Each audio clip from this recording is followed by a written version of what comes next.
What up, fam? Hit that like, hit that subscribe, ring that damn bell. Let's go.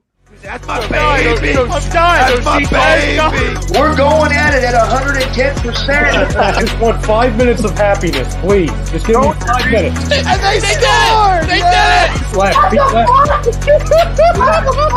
What the hell was that? Oh, yeah! What the fuck are you talking about?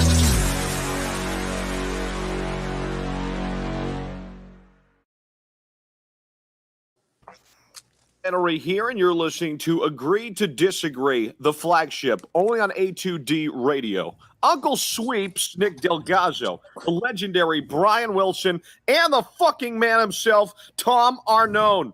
These three guys from Jersey bringing you real talk with no agenda. You don't like them? Tough shit. It's their show, and they're going to say whatever the hell they goddamn want.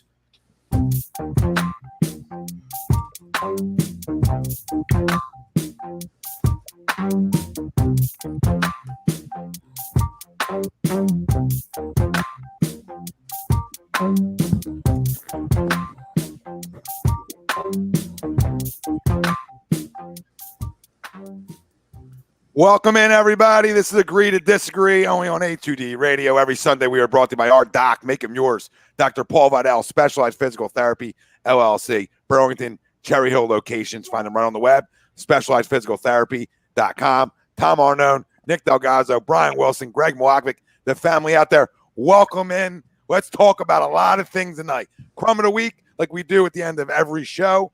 Eagles training camp. There was a tweet put out earlier today. We all laughed about it that DeVonta Smith looked like he got badly hurt, and next thing you know, he was back in. So that's good news. Anything else out of training camp is really irrelevant. But we'll talk about everything Eagles like we always do. Phillies push towards the playoffs. Got to talk about it. All right. I mean, you're 5 out. I don't know. Is it even like a playoff push at this point? Like I don't know where they stand, but we'll discuss it all. Phillies, Padres. We'll do a little post game of that. Talk about this series where, woulda, coulda, shoulda, but you're talking about you should have swept it. Should have made up for Arizona and came in there and swept this series. And last night is one of those losses that I feel like sits with you. Even though they came out and won today, that's the kind of loss that don't get you in. They're the kind of losses that you look back on and you say to yourself, well, why aren't we in the playoffs again this year? Right? And over a decade, why are we not a postseason, or a decade exactly, why are we not a postseason baseball team? Well, you know why? Because we cough up games that we have essentially in the bag, right? And we can Monday morning quarterback Joe and everything else last night. I'm going to Monday morning quarterback one pitch, 3-1 that are 4 or 5 hitter. Put them on. Just put him on. I know you don't want to put the dying run on base. Let him face his brother. I'd rather him face his brother in that situation. He ain't doing that. Then throw a 3-1 cock shot down the pipe. Well, I mean, right? Batters earlier, when you got a 3-1 lead, you threw a 3-1 change up to Tatis. That's where you throw 96 down the middle and go, get it to the fucking San Diego Zoo. Yeah, challenge. Great zoo, by the way, too. You're up 2. You got two. You can't get a guy on base. 2 batters later, you got stupider. So, I just to echo your point. You know what I mean? Like, why a fastball there then? With Austin on deck, who has trouble hitting water if he fell out of a boat. You know what I mean? Where you train matters. I understand that. But listen, go get him. You got to go get him. You got to go get him instead of throw the change up there. Yeah. Right, you throw the change up there. You throw the change up low. If he swing, throw change up for a ball. If he swings at it, good. Whoop-de-doo. If he doesn't, then you go face your brother. Everything though is going to be tied in to our poll question, which is brought to you by bodycheckwellness.com. You can use promo code A2D and get yourself 25% off at checkout. That's bodycheckwellness.com. Promo code A2D, 25% off at checkout. Our poll question for tonight's show, obviously Phillies related, but a little different than what we were just talking about. The Phillies sounding Alec Bohm back to AAA was the right decision. Do you agree or disagree? Let us know. Facebook, YouTube, Twitter, Twitch. That's where you can find us live. Everywhere you get your podcasts, we're there as well. Listen, right now, wherever you're watching us at, hit the damn like. You like to fuck with algorithms? You want to be great today? Then let's be great. Hit the like, hit the subscribe, hit the follow button. Giddy up, get more people in here. Let's talk some Phillies, right? Philly shows are a little less view-wise than the other sports in this city. what I've noticed. Was talking to Steve about the same thing. You talk about Eagles, you can talk about any time of the year and you're viewing out, right? You talk about Sixers, they view well. So in Phillies, and probably because of the last decade, all right, don't view as well. Don't view as well. So you know what? People We don't like want to view baseball. well tonight. Exactly. Wilson hit it right on the head. People don't like People don't like baseball. No, That's what that is, really. I know Which that. is a shame because I love baseball. It's a great game. Baseball. Even though they've ruined baseball, but I still love it. But they've ruined it. It's ruined. Everyone swing for the fence. Launch angle. They have. They have ruined it. I don't even want to talk about it. I'm out there right now. I'm pointing everybody out there.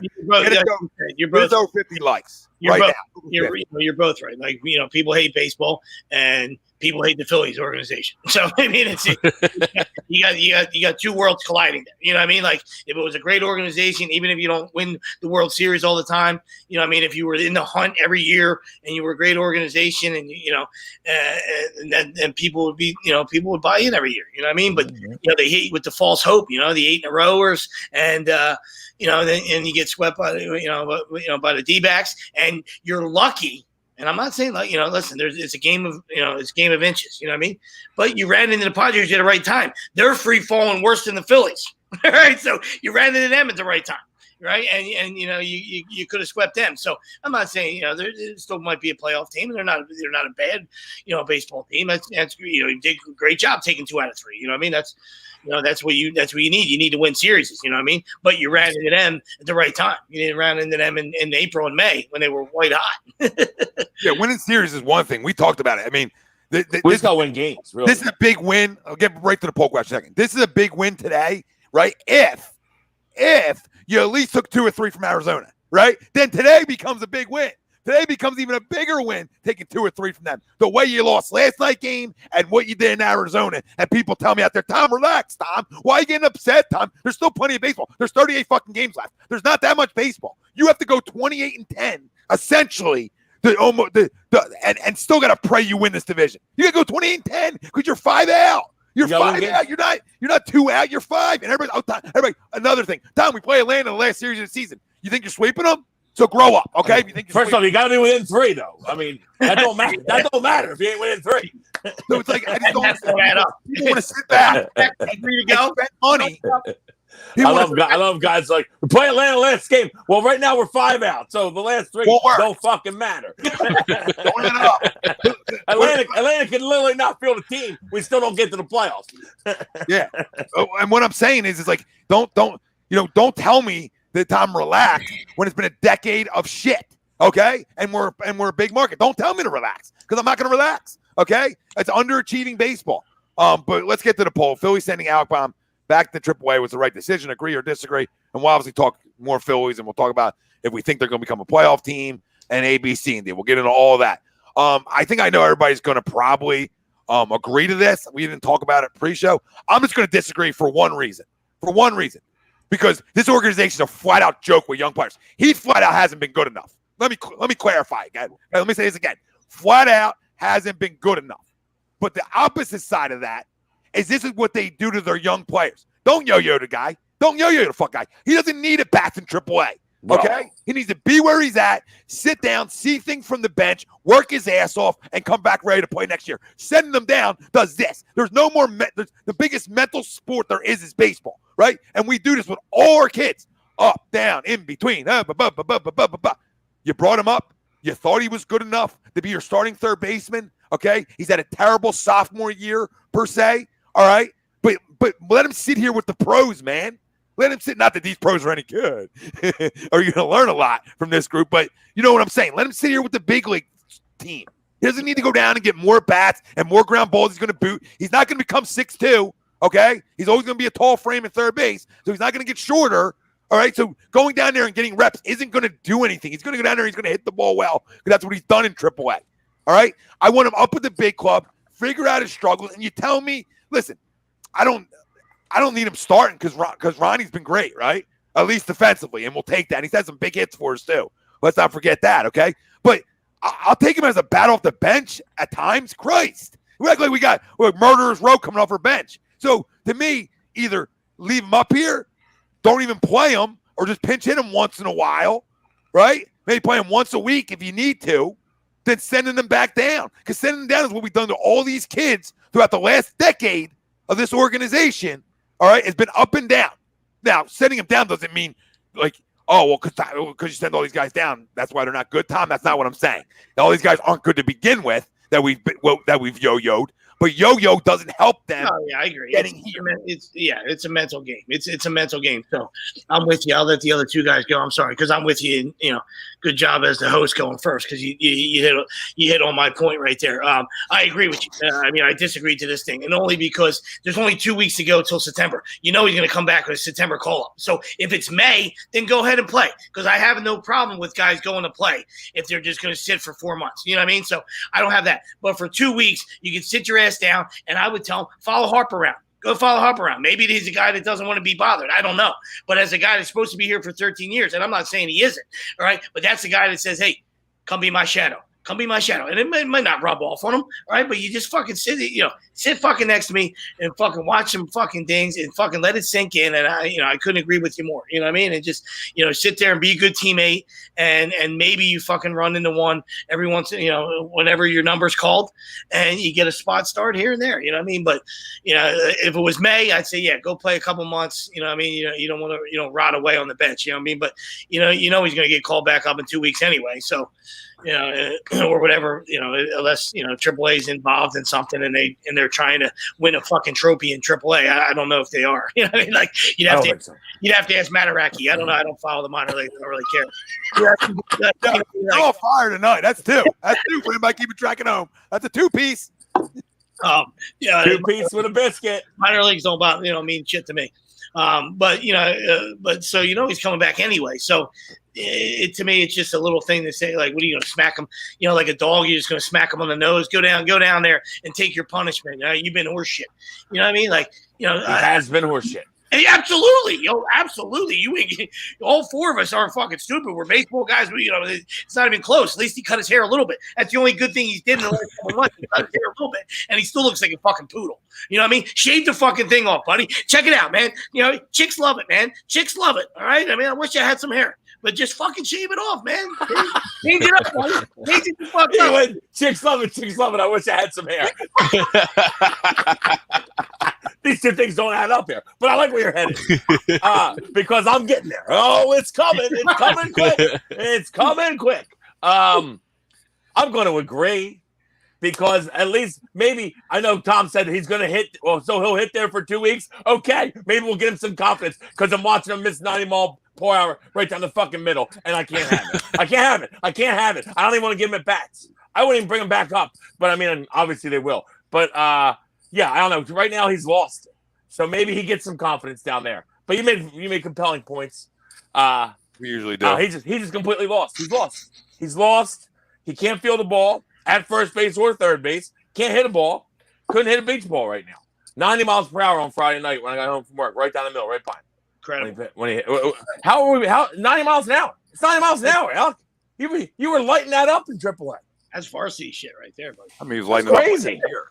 He was lighting it up last year, honestly. Yeah, yes, he was. Hey, listen, sophomore slumps in the big leagues is a real thing. It happens a lot. Does happen a lot. But I'm not throwing the kid away for good, but he ain't playing the rest of the year for you. I can make that case for you batting, right? Your fielding has been flat out dog shit, atrocious. That's where I can't tie in the sophomore slump, right? I can tie your sophomore slump into you at the plate. I can, all right? I get it. But in the field, I can't. I think he's taking his fielding to the plate with him, which could be an issue. But guess what? He just flat out has to get better fielding. I don't know. You just got to take grounders all day because right now you can't play any position.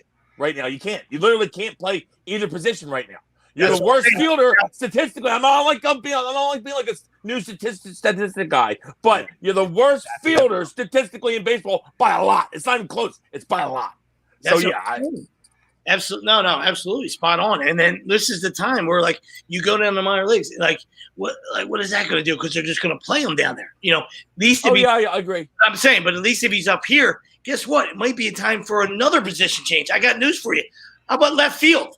All right, start taking some fly balls. Not saying for this season, but I'm talking about in the future. He obviously can't. He can't catch a fucking ground ball, and if he's not going to continue to improve on that, and I'm not saying he isn't. Maybe he's a hard worker. I don't know. But then it's time to go try to catch some fly balls, all right, in left field. That makes good sense because McCutchen also, speaking of guys that can't hit right now, you throw Kutch right in that dish, and he ain't getting any younger. So it might be a good spot for Alec to try out. Real quick, Will, that's the best point you made in 6 years. Sorry. That's not true, but go ahead. There's tape for sure on it. There's plenty of tape on me dominating you for years, but continue.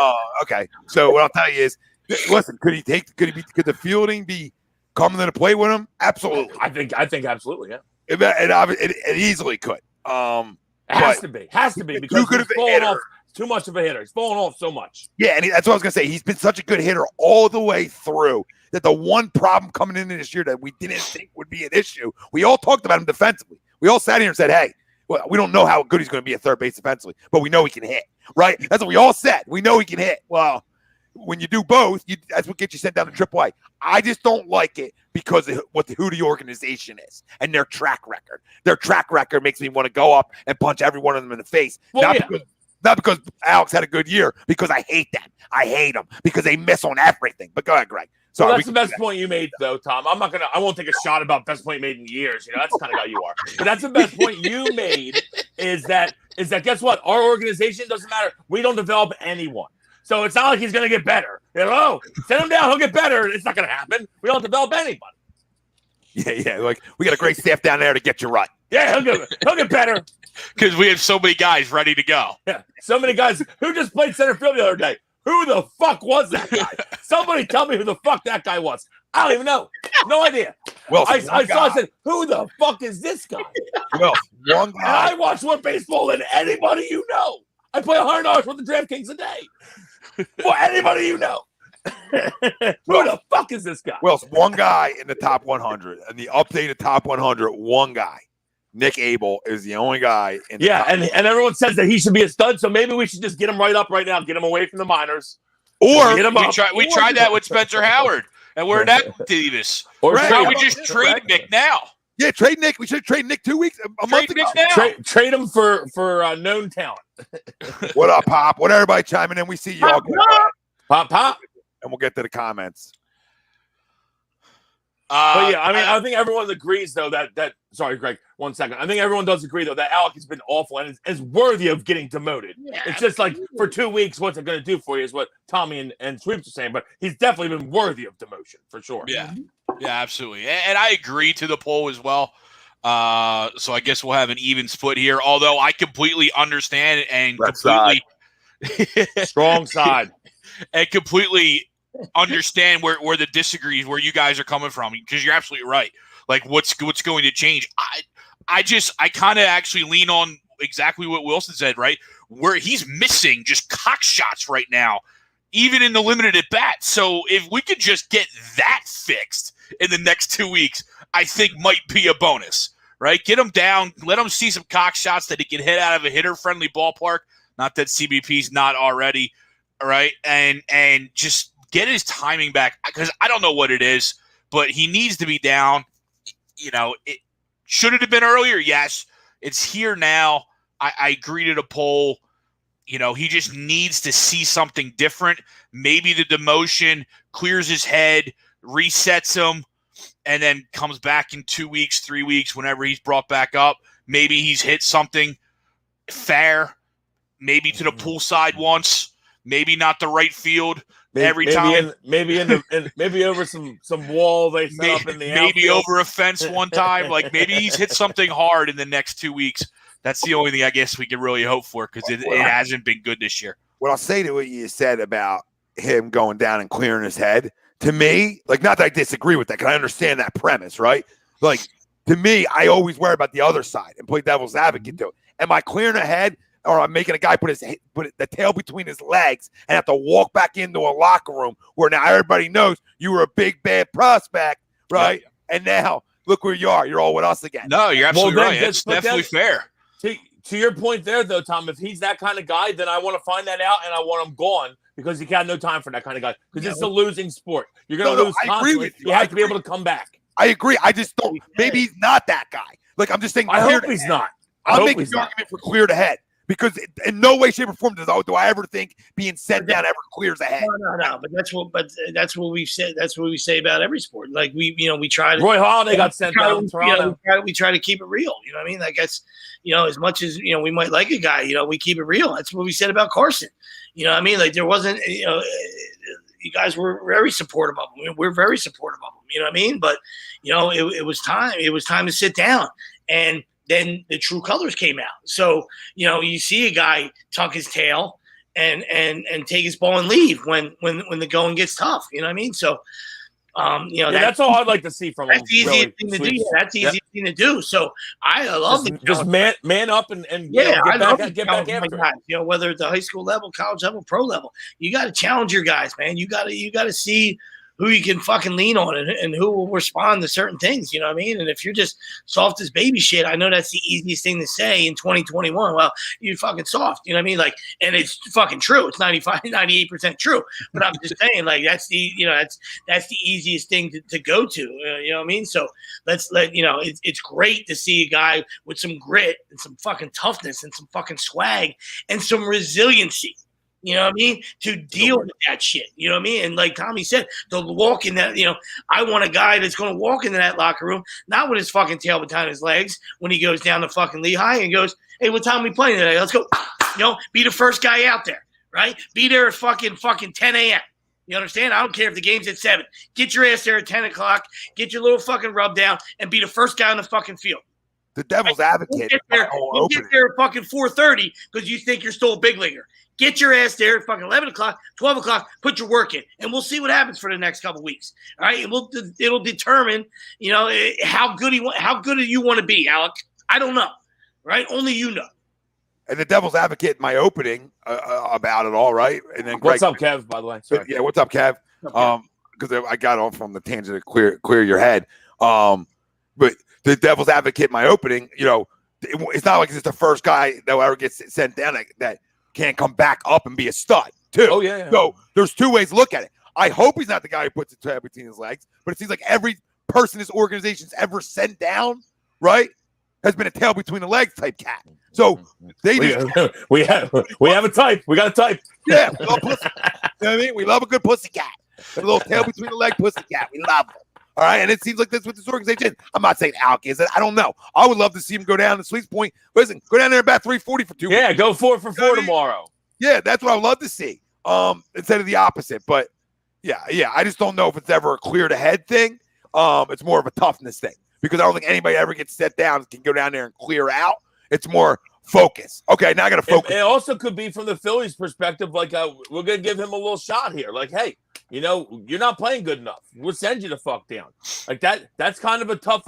Hey, by the way, we're still on the road, but you're taking a fucking plane.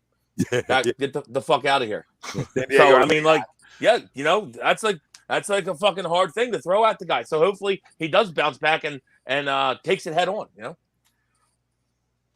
Greg, what else did you have that on though? Because no, I was good. I was done. That's what I'm saying. Like you said, there are certain guys, and to Will's point right there, there's certain guys as a coach that you got to go to, before you hang the lineup card up. You know what I mean? At any level, right? There's certain guys, and it doesn't make you a bad coach or good coach. Everybody has different styles. You know what I mean? But there's certain players that you got to go to. You know what I mean? So you got to I gotta talk to Jimmy. He's not playing today. You know what I mean? Or I don't got to say shit to Nick. He ain't playing. He's okay. He's okay. I know that if I need him in the fucking 6 for defense or the fucking bat, he'll be okay. He's a great teammate. But I got to go talk to fucking Jimmy because he's got a little diva in him. You know what I mean? I got to let him know, hey, take a rest today. Take a little breather here today. Right. And maybe I'll get you in tomorrow. You know what I mean? Like, they're the kind of guys that I got no time for. Right. But every team is full of those different personalities, right? You got to know how to manage them, all right? So it's true, and it's like that at every level. So we'll see how he responds, and it probably it hasn't been good, you know what I mean? Because we know how bad he has been on the field, and I don't know how he took the demotion of not playing every day, you know what I mean, and grabbing some pine, you know what I mean. It surely didn't help him when his number was called. Yeah, that's for sure. So we'll see how the demotion goes. Yeah, the bench didn't help. Mm-hmm. Maybe the AAA will. Maybe the bus will.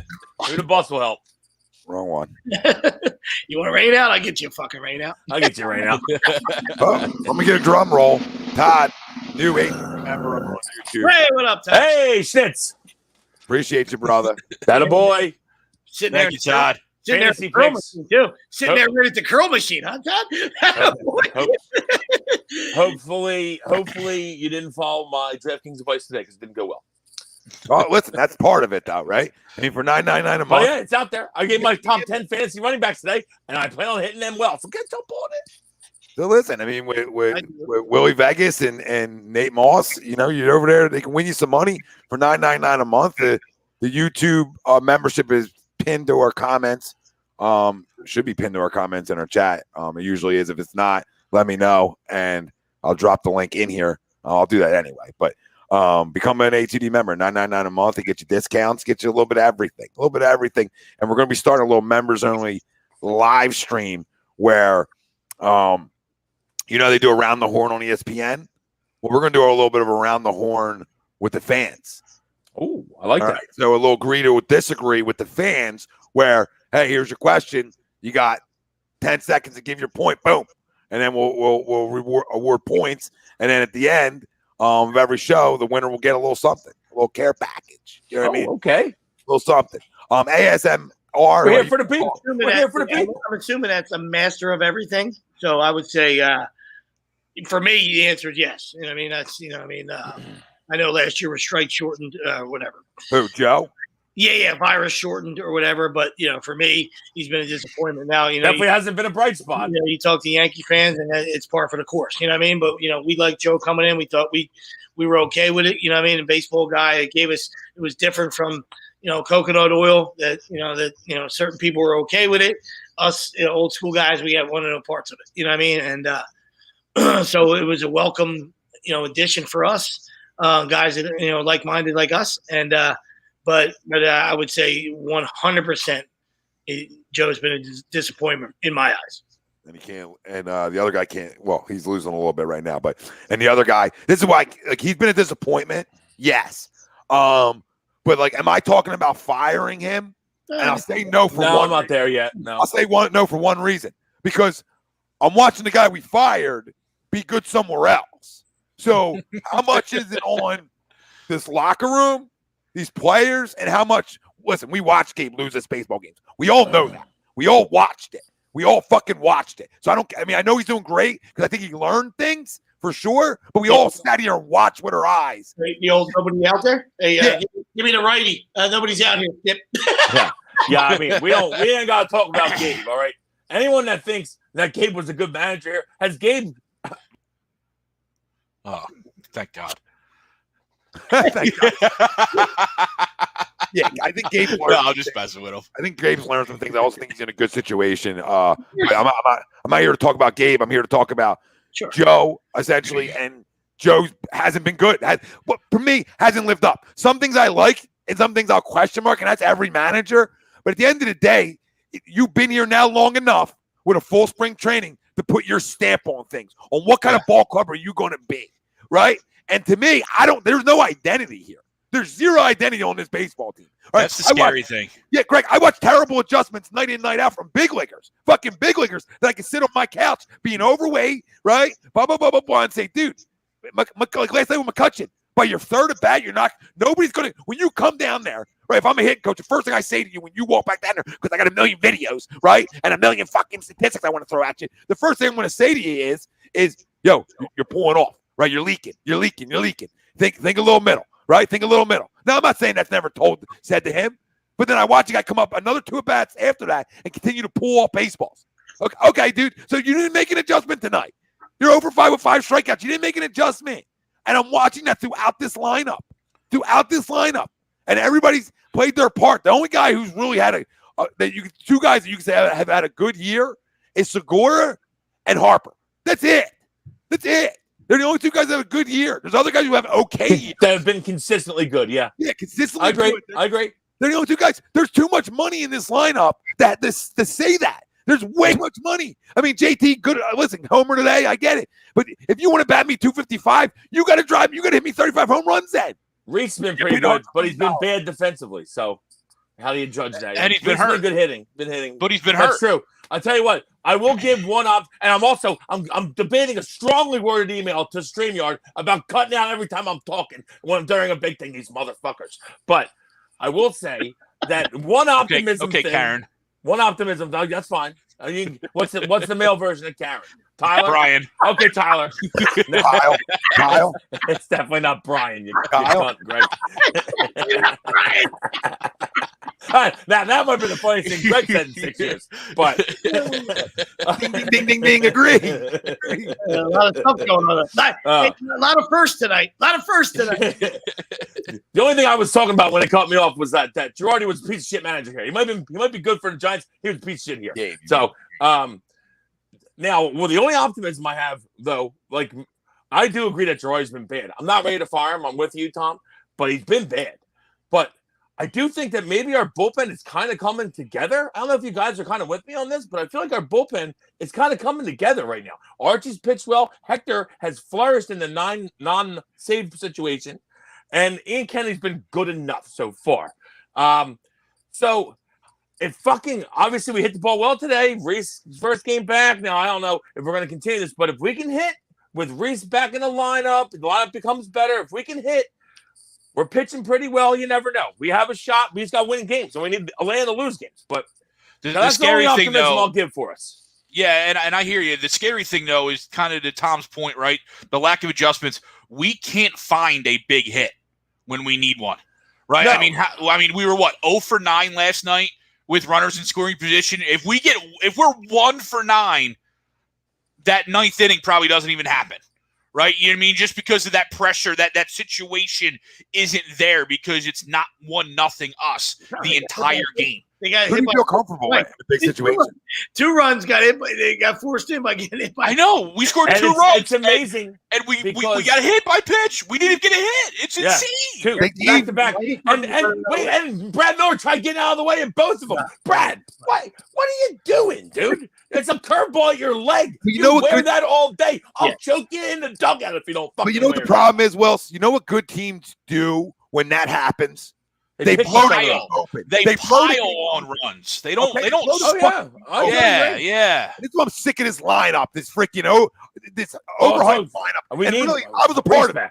I was a part of it though, because before the season started, my biggest thing was I believe this lineup can hit. Now, and part of it was health, and nobody thought Didi was going to be horseshit. Nobody thought. I thought Bohm would hit. Yeah, nobody thought Bohm wasn't going to hit. We didn't think McCutchen. We didn't think McCutchen would be. Thank God Roto's been good or whatever he's batting. You know, Kutch, right? We didn't think JT would have a down year like he is. We didn't think all these things would happen. The only thing we said had to happen was that Harper had to be in the MVP conversation, and we thought we could be in the race, right? Well, he's not in it because it's the Tatis to lose. But you know what I'm saying? He's in that top 5 NL. He's in the conversation. Yeah, he's in the top 5 of NL in the conversation, even though it's a shit group. He's still in it. He wouldn't win the AL. We know that. Now, can these other guys, like can Didi, because we've all been cold together here for a while. So you would assume, because of how up and down this line has been all year, that they're going. It's amazing the at-bats looked good today, didn't they? Right? At-bats looked good today. Like for 2 weeks while Reese is out. Now, I keep saying that Reese is out, but it does make the lineup better. But it's so weird. Like then they have good at-bats. A bunch of guys had good at-bats today. It's like, where have these at-bats been? Last 2 weeks when we've just been looking like shit. We have 7 hits against the Diamondbacks. 7 hits. It's weird too because early on, though, we stranded 2 guys at second base with less than 2 outs. Yep. You had JT lead off with, I guess, the walk, right? And then he stole second, made the third, but didn't score. And then we had a 1-out double. I think Gene would have 1-out double and stayed there. And it's just like, as I remember sending you guys a text, we love leaving guys in scoring position with less than 2 outs. Like, we just can't get that big hit. And then finally we started to get those hits today. But it wasn't with guys in scoring position. It was we just got big hits. Yeah, we just got a solo home runs. We got homers. Greg, the other thing is last night, Gene's up in the 10th there, and we're talking about situational hitting, right? And he handles the bat great, right? Yeah, he does terrible. And last night he's not thinking we talk about middle away in that situation. He was looking at a 2-run homer. And that's what I can't have. And if you want to do that before 2 strikes, be my guest. Like, be my guest. Fucking try to launch baseballs. Go ahead, right? But once you get 2 strikes, then I gotta be unselfish then. And I gotta say to myself, you know what? Boom. And you handled the bat so well that I feel like I can put the ball wherever he wants to. Yeah. So for him not to go hit a ball the opposite way in that situation, that's the kind of shit that irks me. I'm right. I'm not putting the game on him. I'm just making a point. No, but it's a terrible at bat in a big spot. And it's all over this lineup, including Harp, who's had a really good year. And it goes to mindset. You know what I mean? Because like the announcer even said it, and I fucking disagree with him. I don't give a shit. We're always looking for a crooked number. It'd be nice to get 2. You gotta get 1. All right? They always say, well, the road team, you can't play for 1. Fuck you. Right? I mean, you have to play for 1. Or else bye-bye, game's over. Give me fucking 1. That's what I'm saying. It don't make any fucking sense. So, I mean, it just cracks me up when I hear people say it. Like, you know what I mean? Like, you got to give me 1. Like, sure, I would like a crooked number. So, I'm not saying he's got a bunt there, right? But to Tom's point, shorten up, have a better approach or something. You can't roll over to third, right? And then they're going to fucking walk Harp, as we already knew. Yeah, you knew that was happening. Yeah, but if you have to at least get him to third. Yeah. If you got him to third, now they're going to pitch carefully around him, but they're not going to put him on directly, Right. Yeah. And I'm right with you.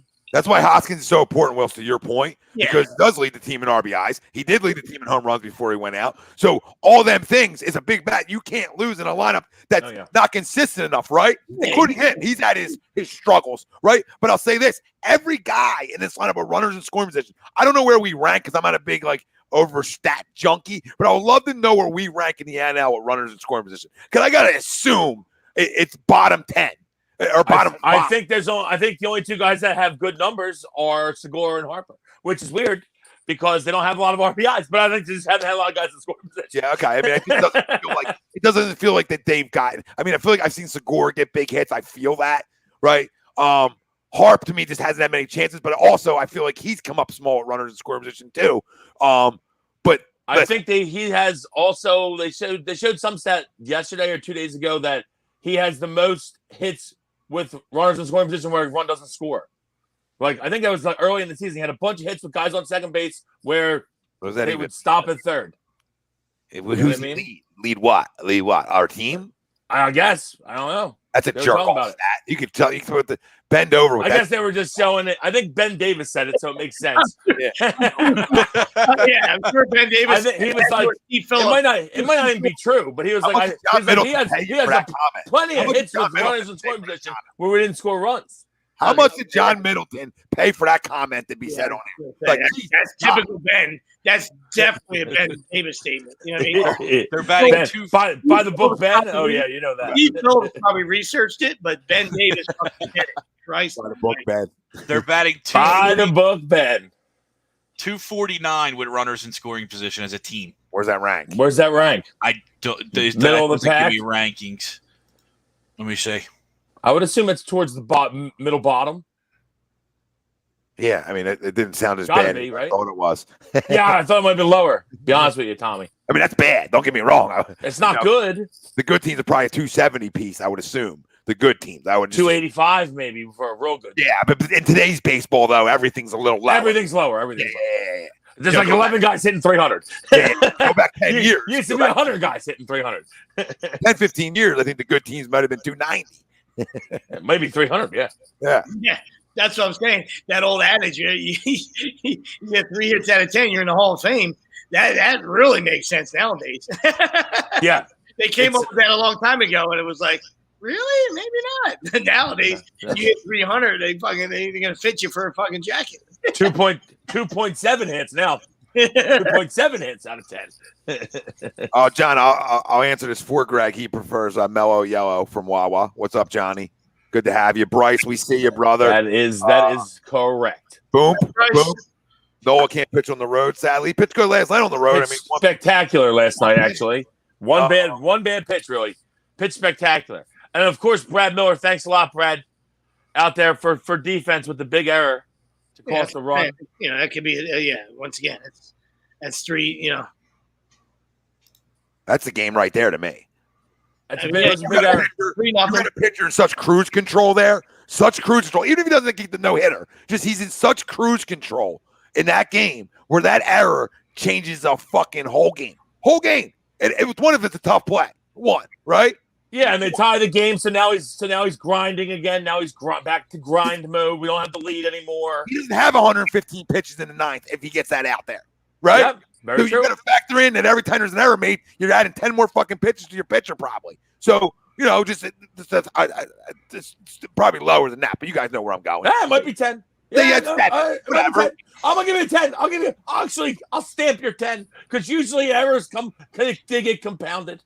They just do, and then Machado comes up, gets a hit, and and it's compounded. Yep. Then we got first and third. Not to mention everyone and their mother was running on Knapp and Nola yesterday. I only got two guys on. They both ran. So this other spot I saw, they're 238, which ranks 19th out of all MLB. The only team slightly lower than middle. There's two teams below them that are playoff teams, and it's Oakland and Milwaukee. Milwaukee. Guess what Oakland and Milwaukee do? They really pick it. Guess what we don't do? Yeah, we don't really pick it. And I would disagree with what did we call him earlier? Master of everything. All right, but his shit is filthy, which we've talked about before. Great stuff. He's got great stuff. As a thread, and on our show we've talked about his stuff is fucking electric, right? He's obviously he's been inconsistent. Last night he threw his fastball at like 70% clip, which we've been calling for fucking months. He needs to throw his fastball. Two-seamer was filthy last night. He's been rolling his breaking ball up there in the middle of the fucking plate like a cement mixer all fucking year. Yep. Right, and getting murdered, right, and then obviously, making some bad, 2-strike pitches, which goes to the consistency issue. So we're not debating that, but if you can't look at that fucking dude and tell me he's not fucking nasty or his shit isn't fucking filthy, you're fucking crazy, right? So, and I understand it's got to get done on the field. So, I'm not gonna, scream from the mountaintops and keep defending him if he doesn't get it done, all right? But the day after. The result wasn't great last night. It didn't end well. You know what I mean? The way, but that guy was dominant for 8 fucking innings, eight and 2/3. You know what I mean? I thought the mistake was the Tatis at bat was the game changer for me. You know what I mean? I don't give a shit what he did. Yep. I love that. I love your sweeps. I love your sweeps because that's what we talked. The first thing we talked about after the game last night. Well, doesn't matter what he does. You know what I mean? But it doesn't mean that like. And like I said, we always talk about to me what what is an ace? We know what it defines, right? But it doesn't. You don't listen. If you got enough guys that will take the fucking ball and have a huge fucking wheelbarrow nutsack, as I used to describe, Danny Wills. Hopefully he's listening. I mean, guys like that. Doesn't matter what you fucking label them. Just give them the guys that want the fucking ball, right? And I think he's one of those guys. Now he hasn't been great on the road. We know that, right? Nobody's defended him. Right, but guess what? Your guy that's your so-called ace, in some of people's eyes, has been horseshit the last 2 outings too. You know what I mean? So it happens. You know what I mean? Listen, you're going to run in this. And I understand it's happened more. It's been one of those years and almost a year and a half with Nola. You know what I mean? So the frustration is mounting, and and we're right there with you. You know what I mean? But I think there's he's a couple tweaks away and figuring something. And changing some a little bit of a strategy or how he goes about things, maybe, to really getting back on track to the guy that came up and was the guy. Was that? Well, it's 2 out hit. It's a 2 out RBIs that have been a killer for him, which is crazy, right? So it's been we've talked about this in weeks past. Like, dude, it's that 1 inning. It's that 1 inning. It's that it's that 1 pitch, right? And it seems like, and not making an excuse, it seems like. That's what's killed him. So that's what gives me the ability to sit here and tell people that this guy is still an ace, because I see that, okay, dude, you're getting hurt in spots right now. And it's about making that 1 big pitch, right? And getting a swing and miss or getting a guy out, right? And it seems like those pitches you're finding barrels, right? And it's not that because I mean, think about how many double-digit strikeout games this guy's had. To your point, Sweeps. So for anybody to say his stuff isn't filthy and 8 stuff, you're fucking crazy. I know he's had 5 or 6 this year, double-digit. Maybe I was going to say 4, but it might be 5. Yeah, maybe even more. At least 4. But I don't want to hear people tell me that this guy isn't, doesn't have the ability to be an ace. Has he been an ace this year? Absolutely not. He's been inconsistent, and it's because of that. It's because of that one inning. Or I'm not saying he hasn't had games where he hasn't got beaten up all game. I'm saying in the games that he's pitched really well in, right? And it comes out looking like he hasn't, right? And a lot of them, and some of them double-digit strikeout games too. It's a two out, just like last night. 2 outs, boom, ball out of here. And that's what's killed him all year. So what's killed him all year came back and said hello to him last night. A little more, just that little tweak of maybe being more of a killer. That's all. You know what I mean? Because he's a great dude, right? He's a great teammate, all that stuff. You know what I mean? And just maybe that little more tweak is saying, hey, I got to be more of a killer. Because, I don't know how many games he's had double-digit strikeouts. He's got swing and miss shit, right? And he's fucking piling up double-digit K games. And to your point and the Will's point the other day, a lot of those, mistakes are on 0-2, 2 strike at bats. So imagine if he makes that adjustment and then turns those at bats into strikeouts. This guy might be a 14 to 15 strikeout game. Not every time, I'm saying, but you're going to see on his resume, if he makes that little tweak, he might get to a 15, 16 strikeout game, in the near future. You know what I mean? He said, I said it before when Nola is confident, his fastball, everything else works for him. Yup. And Keys, and the other thing is, brother, absolutely. He's got to throw has to throw his fastball. Yep. Last night, a lot of Two-seamer was loving last night. Last night, a lot of sinker too. And I think it's something else that I would go with after my fastball for him because he gets swings and misses on it and it moves and his sinker moves. So I mean, they're the things I go after. We already know his changeup's is a really good changeup. But if I can get that to the 20% mark, I'm getting a lot of more swings and misses in that. If I can get my sinker up to the 30, 35% mark, my fastball 40, right? You know what I'm saying, guys? So then that changeup becomes nobody's expecting it. I think in other times when he doesn't throw his sinker enough and he goes more fastball, changeup, curveball, then teams sit on that other off-speed pitch. So that sinker and fastball combo to him where he's got hard coming at people, really can play better into that changeup and curveball. No, absolutely, and I totally agree. 5. Yeah, no, I agree. And 5 double-digit games. Yeah, and that goes to and 3 Niners. Yeah, that goes not. Oh my God! Wow, that's awesome. Not just, so he's a couple pitches away, from having 8 or 9 or 10, double-digit strikeout games. But think about that though, right? Of the 5, he's 2 and 3. In those 5 games that he struck out double digits. Yeah. And if you add the 3 Niners, he's 4-4 then. He's 4-4 when you add the 3 Niners on top of the double digits. Sometimes, listen, you got to pitch to your strengths. You know what I mean? Like the Phillies don't play good defense. You know what I mean? So sometimes you got to miss. You got to miss bats. You know what I mean? So very true. People talk about, hey, keep your pitch count down. I get all that. You know what I mean? I'm a big attacking 3 pitch guy. You know what I mean? Like that's my thing. I'm not a pitching guru. You know what I mean? I don't like all that fucking long at bats. I don't like wasting pitches. Let's fucking go right at them. You know what I mean? If your fucking defense fucking stinks. You know what I mean? You got to find a way. You got to miss barrels. You know what I mean? So sometimes that puts a lot of pressure on your staff. Whether it's starters or relievers. Hey man, listen. I got to find a way to fucking get a punchy here because I know the guys behind me can't, are fucking brutal. You know what I mean? So that goes, a lot of the last year and a half that comes into play as well. You know what I mean? And I'm not defending guys. I'm not defending that bullpen. They didn't belong last year. They're atrocious. I think he's really going to be perfect. That goes into your approach as a pitcher. You know what I mean? Because if you don't throw every pitch with conviction, you're fucked at any level. Sweeps. He thinks because of everything you just said, he thinks he has to be perfect. And you see it. And you see him trying to be too picky. Dude, trust your great stuff. Trust your great stuff. If they don't hit for you, fuck them. You go out and trust your great stuff. And everything else will work itself out. Yeah. Nobody hits for DeGrom. Nobody hits for him right when he pitches. Now he's hurt, but nobody hit for him when he pitched. All right, he hit more than the lineup did. But go out and say, you know what? You don't want to hit for me. Then you guys are gonna look like the assholes, not me. .91 ERA. Yeah. Yeah, and probably 500 record. Yeah. Yeah, but Tom, you're right. And guess what? And nothing else shines brighter than that than Tatis last night. In the ninth, you got Tatis. You have a 2-run lead with nobody on. You got to go after him. Don't pitch around him right there. If he hits one out of the stadium, he hits one out of the stadium. You're still up 1. Who cares? I hate putting guys on. I hate walks.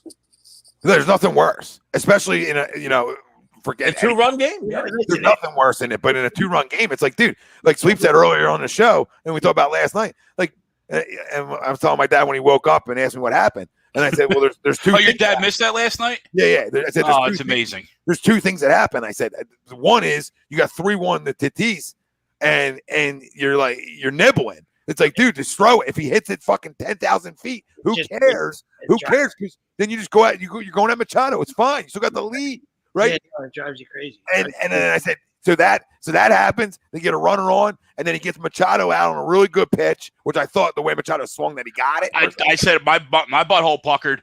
And then you come and you nibble with Cronenworth, right? I say his name right. Yeah, Cronenworth. You come back and nibble with Cronenworth, and it's like, dude, that guy's got a good stick. Like, I can't. Once you got down the count with him and you felt like your stuff wasn't hitting your spots, like I thought when Joe did this, I thought that meant 4 too. I thought the same thing, Tommy. I saw that when Joe just went like this. I thought that meant just, hey, it's one more pitch. Just put them on. Don't even waste the pitch. Just put them on.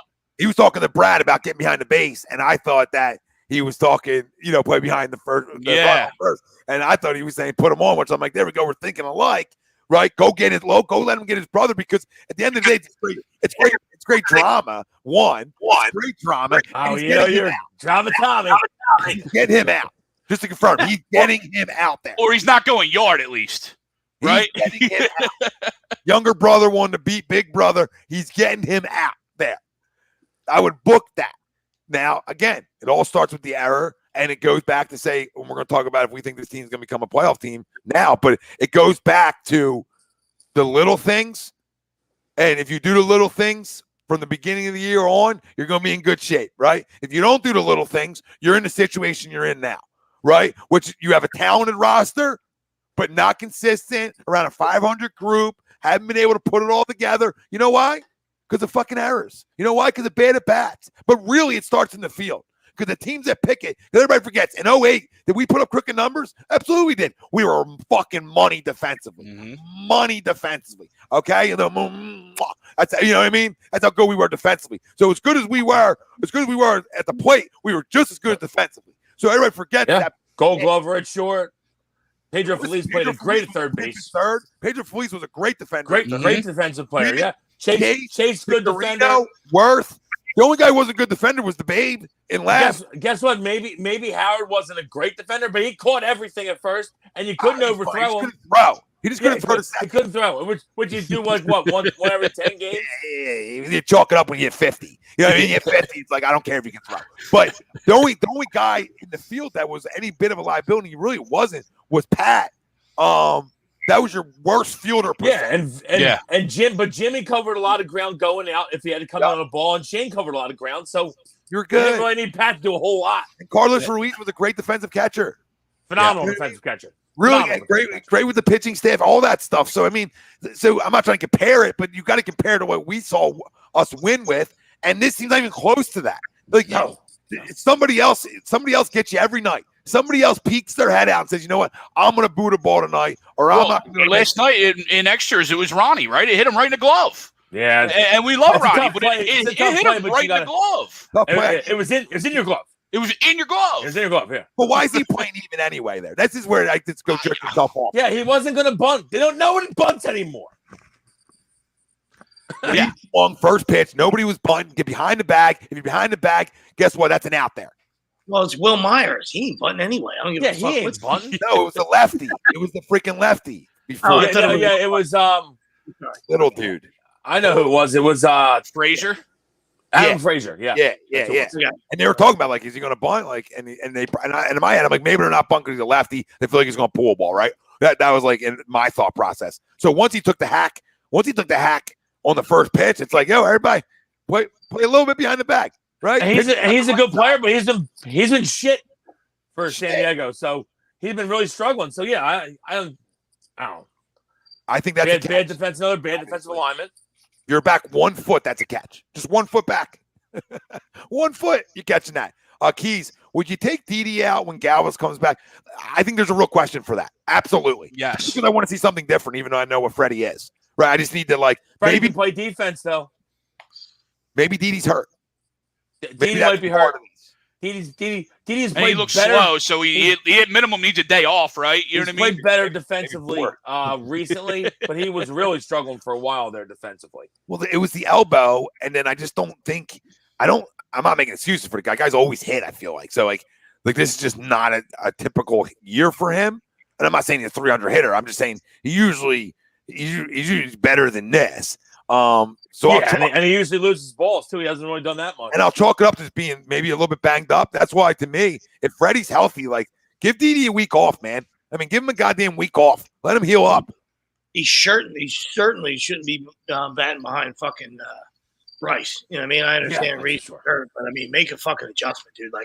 I understand the whole 3-pitch thing now, so they're not worried as much as stacking up the lefties. But Didi's the last guy that I would hit behind fucking Bryce. I mean, come on. Yeah. Well, how about going Cutch Didi? Because that was a murderer's row of protection right there. Yeah, and like you said, like Sweeps just alluded to. I mean, any big opportunity that we've had for Bryce to come up in the last 2 weeks, I mean, they just take the bat out of his hand. So it's like, you're killing us. You guys behind them are killing us. Yo, spot on, Wells. And Sure. I'm not a Harper excuse guy by any stretch, but that's facts. You know what I mean? I mean, he's gotten some big hits early in games recently, but they haven't pitched to him late in games. Trevor, we're really not stuck with Didi another. I know he's signed for another year, right? But you would think if he's this bad again next year, this is when you're going to see Bryson Stott come up and take over that position if he doesn't do it in spring training. So I know that. Yes, agreed, Greg. And they can at least split time. By the way, Keys. I think that was Keys. I was asking that right because Freddie actually was playing pretty well for Baltimore this year and was playing really well hitting from the right side. I think he was doing all of his power from the right side. So you could do Freddie against lefties, Didi against righties, technically if you wanted to. But I might be a fan of Freddie playing it all the time, to be honest with you. Baltimore can use them now, 18 straight. Yeah. Baltimore. Can we catch a Baltimore series? They're hanging around. We have one, right? Yeah, probably when they start hitting. No, they're gonna be hot as they're gonna be hot as they're gonna be hitting them.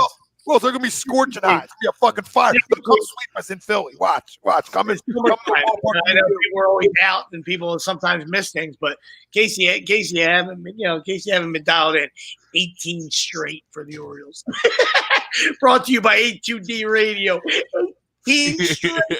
That goes, how do you lose 18 in a row? I said, when you're horrendous. The best is it's not the worst streak in Orioles history. 21 is their worst streak. They started 0-21 when you're incredible. 88. Heads are rolling 0-21. I mean, you're still playing, and you're paying Chris Davis. And you're still paying Chris Davis. Yeah, man. All right, so this is what we got coming up, boys. Also, real quick, Tom. Sorry, I want to give a shout out to Miguel Cabrera, 500th home run today. Yeah. Yes. Shout out, Miggy. What a goat. What a goat. And I think he's only 43 or 44 hits away from 3,000, which would be he'd only be like the sixth, or I think it's sixth or seventh player ever to have 3,000 hits and 500 home runs. I mean, first ballot Hall of Famer, absolute stud. Miguel Cabrera. Yeah, it might be like 60 hits, but you're right. It's in that vicinity, and he must have. I mean, obviously, he was the best player in baseball for at least 8 years. So he, the last couple of years, he's been injury plagued because.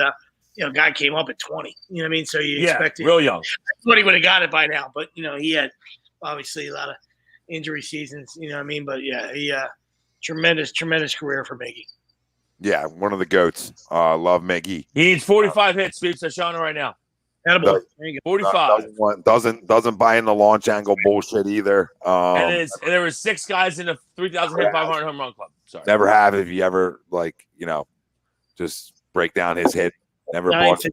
Yep. Finish high, right, Tommy? That's all Miggy says. Finish high. Finish high. Yeah. Finish high. I started teaching my kids that more. Like, if you get here, because it's like, dude, this guy, if you can bat 3 something and still hit 40, they're the guys you want to listen to. Yeah. I always say they're the guys. Pick those guys' brains. You want to hit for power too, and effort. Might want to take the earbuds out when he's talking, huh? Yeah, huh, kids. Your top Put the iPad down when he's talking, huh, guys? You don't listen to Tony Gwynn because he didn't enough homers. Fine, listen to Mickey. Your top hand rises the ball. Top hand fucking allows you to fucking rise the ball. So get Galvis is not a free agent. Tristan, he is with us. Don, Mr. Detroit himself. Don, our brother. Congratulations. What up, Don? Deshaw says Didi is hurt and doesn't help you get drilled with a ball again last night. Yeah, that's why I think Galvis needs to come in, needs to play a little bit, give him a breather here. But this is what we got coming up, okay? 2 against Tampa, I believe. Yes, we have 2 against Tampa here in Philly. I mean, they're just I know San Fran record-wise. They're a well-oiled machine. I know San Fran record-wise is the best team in baseball. Tampa Bay is, to me, the best team in baseball. They just win. I've been watching them a lot. I know glass. Crazy. When I get them down here before the extra innings came in, so I was watching them, and I don't know, I feel like I'm a 90-year-old man. They're a joy to watch. You know what I mean? They really are a joy to watch. They're a well-oiled machine, Tommy. They do all the little things right. Everything you need to do. Everything. Exactly. Guess what? They got a guy on third base with 1 out. He's scoring. He's scoring. He's scoring. Yeah, when your payroll is 19,000, that's what you got to do. You know what I mean? It's a fucking great organization. I don't want to say great. Is there something to be said though? Is there something to be said about? They can't even afford me. There's no divas in the room. Like, boys, is there something to be said when there's no divas in the room that maybe this is what maybe you can get? I don't know. When there's no big time contracts that you got to massage and A, B, C, and D, but whatever. That's what we got. 2 against. What it is that they've taken advantage of morons throughout the league. How about the fact that they took 2 guys from Pittsburgh and then Chris Archer made 2 starts for them, came back, started for Tampa today. It's incredible. It is. Next thing you know, Arch will be good again next year for Tampa. You might as well write it down. Writing's on the wall. It's already down. It is on the wall. 38 games left, boys. All right, I want to know. I'm going to give you all this week's schedule, and then we're gonna go off of how many. This never goes well. Want to win, right? This is not going to go well. We just did this every time we do this. It doesn't go well. We were 10 and 15 with the last 15 last week, right? 10 and 5. 10 and 5. That was minimal. I said you got to go 12 and 3. How's that? That's the age. Well, we're doing it over to 38. We're not even doing it. 2 and 4 start. 2 and 4 start. So Rays gonna need it. 8-1. 8 and 1 on the way. 2 versus the Rays. Okay. Then you have 4. I think you gotta hope to split. Then you have 4 against the vaunted Diamondbacks. The vaunted Diamondbacks. Yeah, one's going to be a loss because I'll be there Friday, so one's a loss. Look that. Yes, the mush is in a building. That might be. Cover that guy's face. Put a shirt on. Put him in the bedroom. That might be Gal and Nola though. That might be Gal and Nola because I know it's definitely. I don't Nola. want this face. Look, and I think Gal's pitched yesterday too. So yeah, Gal's is going. He just so that's Gal's Nola. Dealt in fucking course. So we get a little tailgate going on down there. Let's go. We'll give up. We'll get 1 hit that night. Love Gals. Love Gals. Gonna need them to surrender a couple homers to the Phillies. Okay, not a bad outing. 3 solo shots. You lose 3-2. Everyone's happy. Maybe throw a CG out there. We'll give you a CG. I need you to group 3. Wilson's he's a very caring individual. All right, quality start. Phil's win 3-2. Yeah, we're fine with it. I'll even give you the CG. Throw the CG out there. Complete game loss. It's a win for everybody. Everyone's happy. Everybody. I guess what? I have you in fantasy. I'll take the CG. Definition of circle jerk right now there. everyone's happy. Now everybody's getting jerked off there. That's a circle jerk to remember. Wow, that's perfect. Now we're helping everybody. Helping people. People help people. Feels so good. Feels so good when they help. Feels so good. I love it. Such a good movie. So, 38 games left. 38 games left. What do they have to go to make the postseason? We'll circle the board there. Can we get the Braves schedule? Then what do you think they go? I will read you off the Braves. You want the Braves? Because I'll go first. What they have to go, in my opinion, to win a division, 28-10. I don't know if that gets it done, but they have to. Like The Braves have more games than us. I think they have less games played. I don't know. Just Braves got 124. Phillies got 124 right on the nose. Oh, same. Okay. Balls across the nose. All right. So they also have 38 left. Braves, I feel like get a little harder. They got the Yankees for 2, Wills. Then they got the Giants.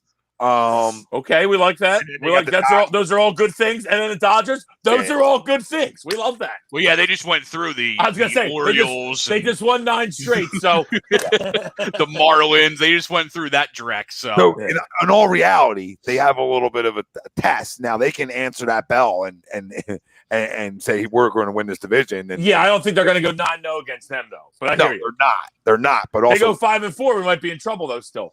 we might be the way we played. We're gonna need to go like 2-7. We need a 2-7 piece out. Nails is still trying to land his plane right in the 91 fucking win mark. Look at you. Nails is trying to land that plane in the 90 fucking. Is that what that is? Is that what that is? 28 puts you at 91, brother. No way.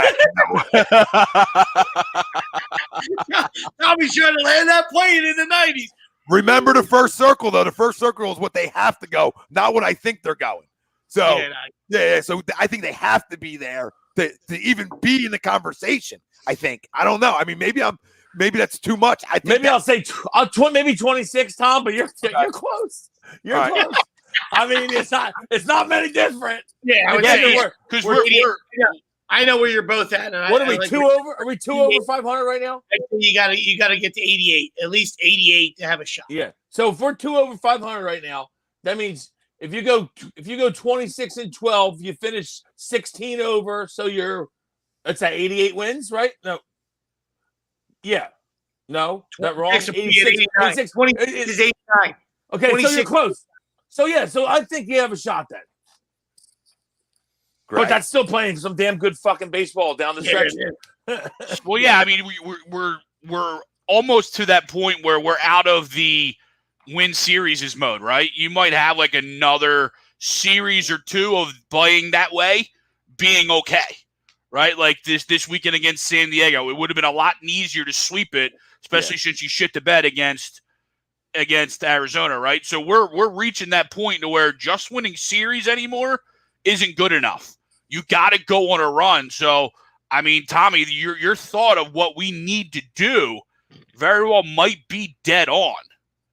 Because you have almost 10 series left anyway.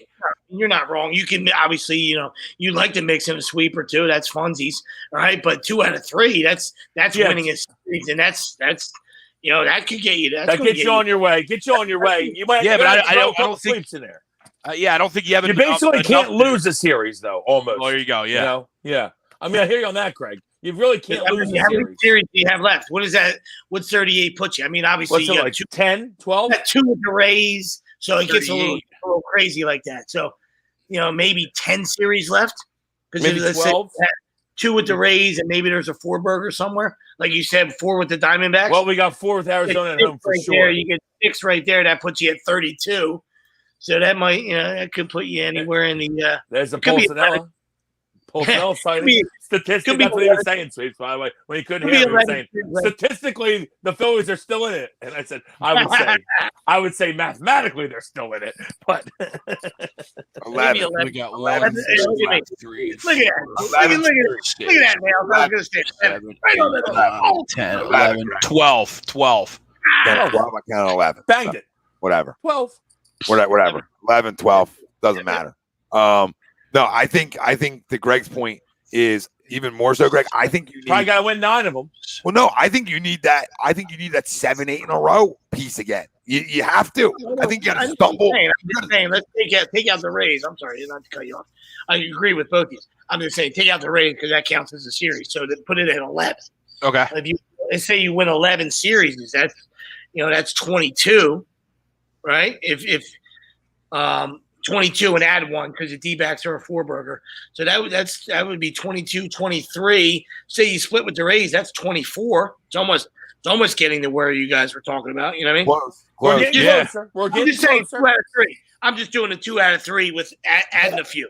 Yeah, I think you need an 8. There must be 2 4 spots in there then, right? There has Colorado and Pittsburgh are 4-baggers. Oh, so there's 3 4 spots.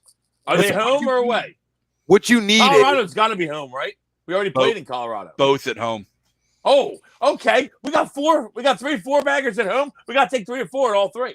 Have to. Yeah, well, Wilson, I like the 3 or 4 conversations, right? It's a joy to me to talk winning 3 out of 4. But you need an 8 to 10 piece like the Braves just did. You got to respond with something like that. Like you've done it once all year. One time all year, this isn't going to make you a postseason team. You got to now answer that bell again. You got to say, we got to go win 6. Well, let's say 6. Yeah, I was going to say. Let's say 6, sir. I love a 6 spot. Throw a 6 spot at the kid. I think you need more than that. I honestly I'd love more than that. When you talk about the Orioles, you're going to be playing, and you're playing these shit teams. I'm saying, but a 6 spot does get you right back in the conversation. You would think the Braves are going to lose a couple games against these good teams coming up. You throw a 6 spot out there, maybe you're back within 3 or 2, and we're right back in. Right now, you're 5 out. You're kind of like, are we even in? We're like kind of in. Yeah. You got to run some off here. You got to run. It's all about wins. I don't even talk about winning series. We got to win baseball games. I don't care about anything else. I don't care about. Obviously, we're going to need the Braves to lose some fucking baseball games, but we got to win games. You're right. The two do. Yeah, the two go hand in hand. I mean, but you would like to. You would like to rip off a streaky poo like you guys are talking about. You know what I mean? But winning series and winning games, they go hand in hand. yeah. Like, listen, I'm all about winning series too, but I think you're at the point of the year where, so I think Atlanta falls off a little bit, maybe, but maybe they're playing good baseball like that. Like to switch where they just keep playing great baseball. I don't know, right? I don't know how that's going to go. No, like I said, I'm not saying you guys are wrong. I'm just saying. Well, yeah, if they win another 8, sweeps are delicious. As by my nickname, sweeps are delicious. That's just look it up in the dictionary. You know what I mean? So they're fantastic. You know what I mean? But in reality, it doesn't happen. So but you can try to rip one more if you have one in you. If you have one in you, it's got to happen now. Rip one in you right now. Rip an 8-9 burger in you right now, and then go from there. But then winning series is. To our points. that email is getting more strongly worded every time. I don't like it. when you're dish stretching, you're 5 games out of first place and 5 out from the wild card too, right? Mm-hmm. So when you're 5 in both spots, it's like desperate mode. It's Jimmy, I would love that. I mean, sign me up, Jim. Sign me up, bud. 20-game win streak. Sign me up. when you're in this spot, I remember one of them in my lifetime. You almost have to run a 7-8 in a row out. I mean, or at least a 5-piece to get the party started, right? Like, hey, win 5 in a row and then start winning some series. I'll take a 3-piece. Shit. Well, I mean, this we're not asking for a lot, but we had this conveation. I think what I was saying when I got cut off was if the Braves keep winning, we fucked. So we got to hope they lose some games. what I'm saying to you is 9-game winning streak can make you can. All they're going to do is raise your confidence, you would assume. So I don't know what direction they're going to go against great competition. They might win these games. But I'll say this. They very well could.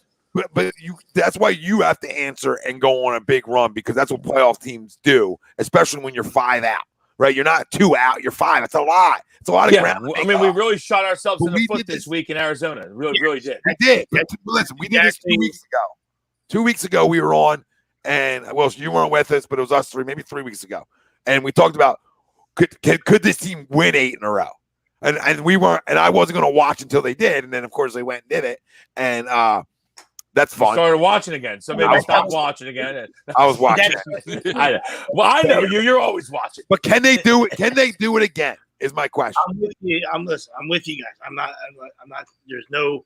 This isn't a debate of being right or wrong. You know what I mean? But like a 12-2 burger, like something like that. You know what I mean? Whether you rip off.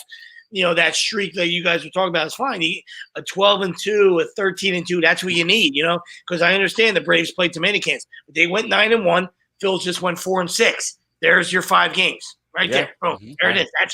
That's how quickly it happens in that 10-game window. So I understand there's 38 left, and you're talking big picture. That's fine.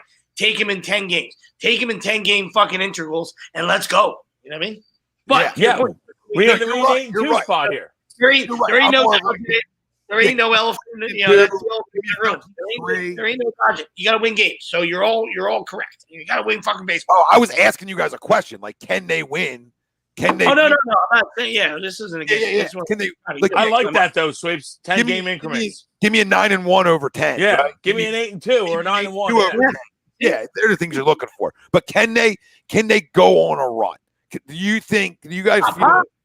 Can they win? Let's just mark it at 6 in a row. Could they go 9-1 in their next 10? Can they? Realistically, they could. Their next 10, yes, they could with their schedule. I understand. I say optimistically, Tommy, that Reese is back. The offense is better with Reese back. It seems like the bullpen is getting itself to a good spot, and our starting pitching has been decently well all year. So I would say that they have the ability to, but will they? I mean, fuck knows. But let's go. Six of those first 10 are at home. Who's after the D-backs, Greg? Washington for 3. So that's 9. And then on the road to Miami. Wow. Yeah, we gotta win games. We need to win some fucking games. So 6 of those first 10 are at home, right? So you would hope to at least take 5 out of 6 of those. So that's 12. Did you just give us 12 games right there? If you include the Washingtons or include the Miami, or is that 15 games? Oh, all the way past the Miami series, 6, Greg. 9, 12. 9, 6, 9, 12. So, I mean, those you gotta go 10-2. We had 10-2 spot here. We need a 10-2 spot here. Absolutely. Yep. No, it's not going to age well when you lose 2 to the Rays to start this party. Well, then we go to 10-game winning streak. There's that 10 spot. There's that 10-piece. Hold on, where's Waldo? We found it. There's the 10 spot. Nostradamus, Tommy. There's your 10-gamer. There's your 10-gamer. You just set it up for it. Tooth feels better. There's your 10-gamer. Fucking guys, he wouldn't miss it. No fucking Lou Gehrig. Let's go. Fucking thing fucking hanging out. Things fucking barking at me. It is barking. It's barking right through the screen. I don't know if you guys feel it. It's yelling. It just took a chomp at me. I see you. Like, I feel like you're pulsating. Like I was delivering mail. Took a fucking bite at me. Beware, dog. All right. So now we talked about what they need to go per se over the last 38, right? Record wise, what do you think they go over this next 38? And is it good enough? And do you believe they win this division? So a little double dip. I'm gonna say I don't want to be optimistic because there's nothing to be optimistic about. They play such shit teams that it's like you should go 28-10. You should go 28-10. I'm with you, and that's what it's going to take. I'm more like 24-14. You know what I mean? Because of the schedule, just enough to fucking just to wet your fucking taint. Just enough to get you hard going into that break. Yeah, what are you doing down there? Get to the fucking shaft, would you? Ain't no big deal. What are you doing? Let's go. Get up here. Ain't no big deal. Get up here, would you? We need a 28-10. Fuck. Don't make me grab your hair and put you where I want you. Come on. Ain't no big deal. Ain't no big deal. Well, I was here when he said that, and thank God I didn't have the drink up to my mouth. I was McNabb in the Super Bowl there.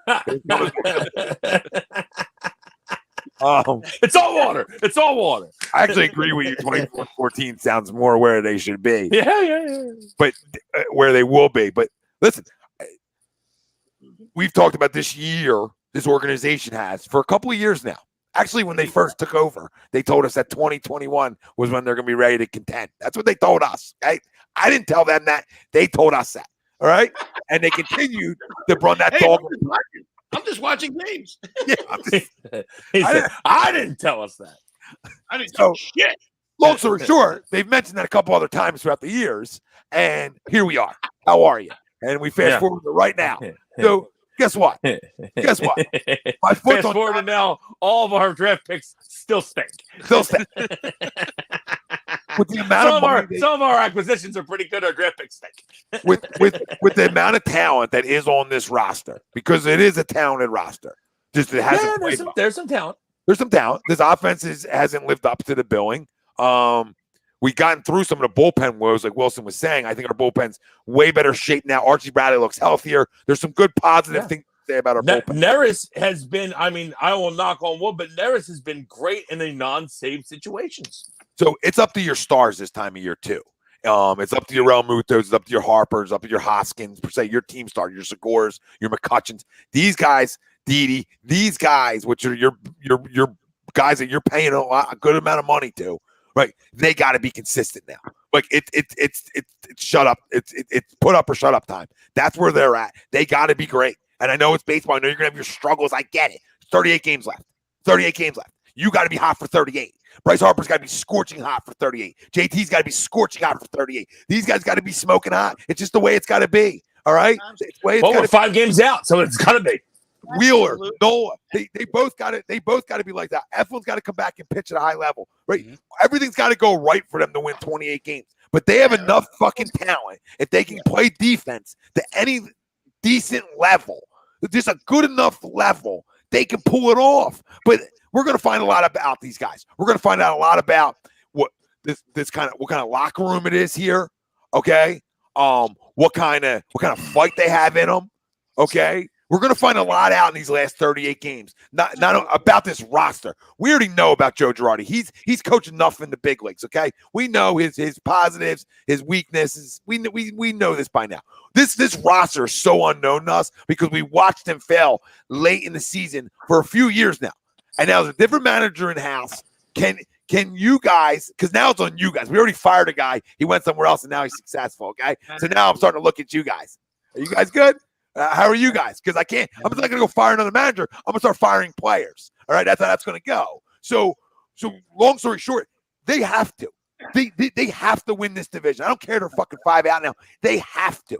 And I'm not saying they're going to, but as a fan, we should give them no choice this year. No. And if they don't win it, I don't care if you're the biggest blowhard fucking JT Harper guy. You got to talk about maybe blowing it up if they don't want to go over luxury tax. It's real simple. You're either going to spend it. Well, they're going to have to go over now, right? There's 2 ways. Well, there's 2 ways. You either go over. They're like at it, right? So you're going to have to go over. But or you get rid of everybody. There's 2 options. You go over or you break it all down. There's only 2 ways to go. Well, to me, you have to figure out what you're going to do in left field because McCutcheon's clearly not going to be the answer moving forward.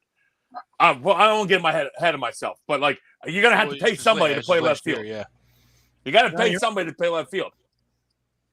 So you got to go over, right, Greg? You got to go over, right? I mean, listen, I love the rant. I love the rant, Tom. I mean, if you want to be special, you want to be extraordinary. Listen, this is what you're made of, right? It's time. This is beanbag time. This is time to reach down and see if it's still there. All right? I mean, we tell our high school guys, we tell our fucking travel ball guys, reach down, flick your beanbag, see if it's there. All right. Some guys hey, listen, there's going to be some guys that are built like a Ken doll. We understand that, right? They're the guys you're like, hey man, don't mind Ken over there. We don't want Ken to come up in a big spot because it's just, he's flat down there. It's just Ken. Hey Ken, don't give Ken the bat. Right? I'm sure we're going to get some emails for that. All right? But listen. He's got no batter balls. All right. I want, this is time. This is go time. All right. To your point, to your rant. I mean, this is time. You want to take the next step. You want to fucking, put all the doubters, put all the naysayers, put all the, do you want to fucking maybe make your owner, he's still full of shit. He's still fucking chomping on cigars. He still did nothing. You know what I mean? But if you want to at least make him, a believer, and maybe he opens up his wallet, if you can get to the playoffs and you win the division and you maybe win a first round, whatever. You do, proof of life. And maybe maybe somebody upstairs wakes the fuck up. You know what I mean? I don't know if that'll ever be the case. You know what I mean? But as players, it's time, like Tom said, it's mirror time. You know what I mean? It should always be there. That pride fucking gene should always fucking bite you in the fucking nutsack. You know what I mean? But when money's involved and it's a fucking business, guys go through the motions, right? But you play for a fucking ring. You played to fucking win since you were fucking 5 years old. Now it's time, play to win. Yeah. And listen, all the big money, all the money spent, and not enough, in my opinion, because we always talk about it. I would have signed Machado too. I just would have spent stupid money. I would have went nuts. I would have went ballistic. People would have been like, "Tom, this is Brian Cashman. Look at Brian Cashman." You know what I mean? Like it'd been George Steinbrenner back in the day. Like people would be like, "Dude, where are they getting all this money from? A lot of cigars sold, huh?" Like that's what they've been talking about in the streets. This guy's selling Steinbrenner. ton of cigars. But there's obviously hasn't been enough. Steinbrenner. To your point, though, Tommy, there obviously hasn't been enough money spent because look at the drastic holes already on this roster right now, even with all that money spent, right? I mean, as Will said, we got a hole in left field. We got a hole in center field. We got a hole at third base right now, right? And because we don't draft well enough and develop well enough, we can't fill them internally as we try.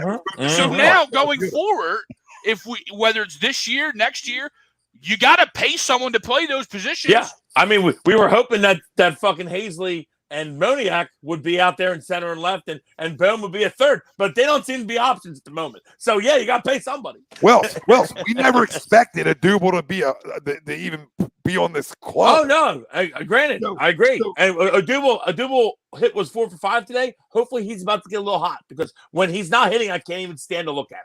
No, I agree with you. I'm just telling you, right now, he's the least of our problems. Like, literally, I feel like he'll hit because he didn't play 45 games either. So if he played 45 games, he's probably got 18 to 20. He's not a great fielder, but he's going to hit a little bit. Yeah, we all know that. Yeah, I'm just talking about losing baseball. So he'd probably have, if he played a full season, he'd probably have 18 to 20 home runs right now in today's day and age of baseball. Just because he's at least 15. So he defensively sucks. He doesn't hustle at times, if not at all. Right? He hustles when he wants to, whatever. But I can deal with all that if you want to swing the stick. Like I can deal with it. Yeah, no one's swinging the stick, so we'll take it. We'll take it. If you win a batting title, Tom will fucking be okay with that. Well, let's not do that. I was just driving by. You were fucking bananas. I got yelled at last night when I was drunk driving by, and I was like, not drunk driving, by the way. Everyone calm down. I just put the words together. Drunk driving by the text message. I'm like, Tom's playing dad to a Double. Okay. I'm going to throw it out there. He's like, I'm not being dad. I was like, oh, okay. I didn't even see you what they told me on the broadcast. I just told you what I heard. Just saw dad come out. That's all. I think the Little League World Series was on. Saw Little League Tom put his hat on. Said number 1 dad on the back. Rube, don't recall. I stopped claiming him a long time ago. But I'll never run from the fact that I think like he can flat out swing it. He just can't do other things. Like I always say that he flat out swing it. Rube Troy, I wish Corey Dickerson was still with us. Told us that he was hurt. You're right. Yeah, the training staff. He's on. Corey Dickerson's on Toronto. He took a swing. The staff came out to him. They claimed he was. Then they claimed he was. He tweaked something, and then I guess he couldn't run. But they still ran him out the center somehow. And then today he's. I don't know. I mean, I just want to win baseball games. Well, my point is, I don't care. That position with when he got put out there ended up being. And I can't believe I'm saying it. This is how bad we've been. So hear me out on this. One of the least of our problems. Like center field was a problem. No. I'm saying swinging the stick, dude. We had guys out there going 1 for fucking. No. Listen, I was actually about to back you up. I was about to back you up and say that I totally agree. He's actually at least given us some semblance of okay. We know Duble's out there in center because we were like, who the fuck's going to play? Who's out there going to play? Because Hazley's in a padded room somewhere. Moniak's 1 for $1 million. Well, what are we going to do? Still in that padded room? If you're a Hazley family member and he's not in a padded room, how about you tell us because we don't know where the fuck he is? Or he's on a fucking milk carton. Where the fuck is he? That's what I'm saying. I saw him on an episode of Dr. Phil. I mean, so you got Unsolved Mysteries. I was like, is that Adam? Is that Adam? Fill us in. Fucking John Walsh was like, hey, I just saw Adam. I think I saw Hazley the other day. Unfucking real. It's unreal. Like we really expected those two guys to be at this point making contributions on the big league club. And Bohm, obviously, but he hasn't had a very good year at all. He was sent down today. But Hazley and Moniak are glaring because they're the age now where they should be making an impact on the club, and they're just not. They're just not good enough. Or they're in a padded room. We don't know. I mean, yeah, you're talking about top 10 guys. Come on, top 10 guys. Yeah, top 10 guys that have been 3+ years in the minors. It's time to play. Time to play. Yeah, not late rounders. I mean, I'm saying not late, not late first rounders. Like, you know what I mean? Like top 10. Anywhere else, you're like, okay, whatever. That's a hitter. We're talking about number one. What was number one? Yeah. He actually could hold the foam finger up. He's one guy that can hold the foam finger up. Yeah. You got 2 guys in the top 10, and neither one of them are playing. Yeah. That's just zero contribution. Yeah. Add the third and Randolph.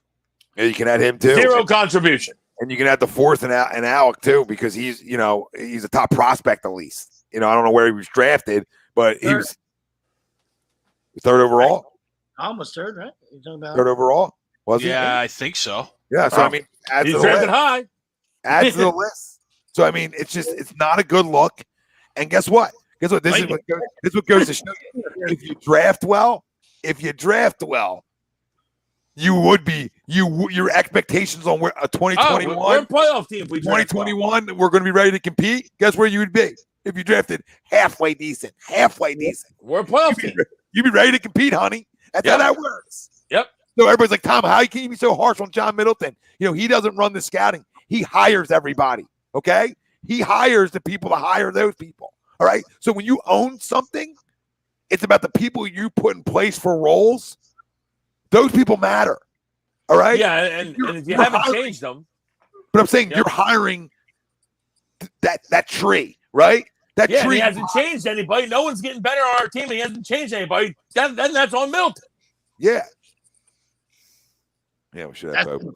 You want to spend stupid money? You got a better chance, even if you're not going to spend it on the field. Spend stupid money and fucking start stealing some of the Dodger guys. Who's the Dodgers front office guys? Who's the blonde on Sports Center? Steal some Dodgers fucking minor league scouting guys or whatever. Steal some of those brain trusts and say, hey, bring 5 or 6 of your guys here. I'll give you fucking the one we stole was Gabe.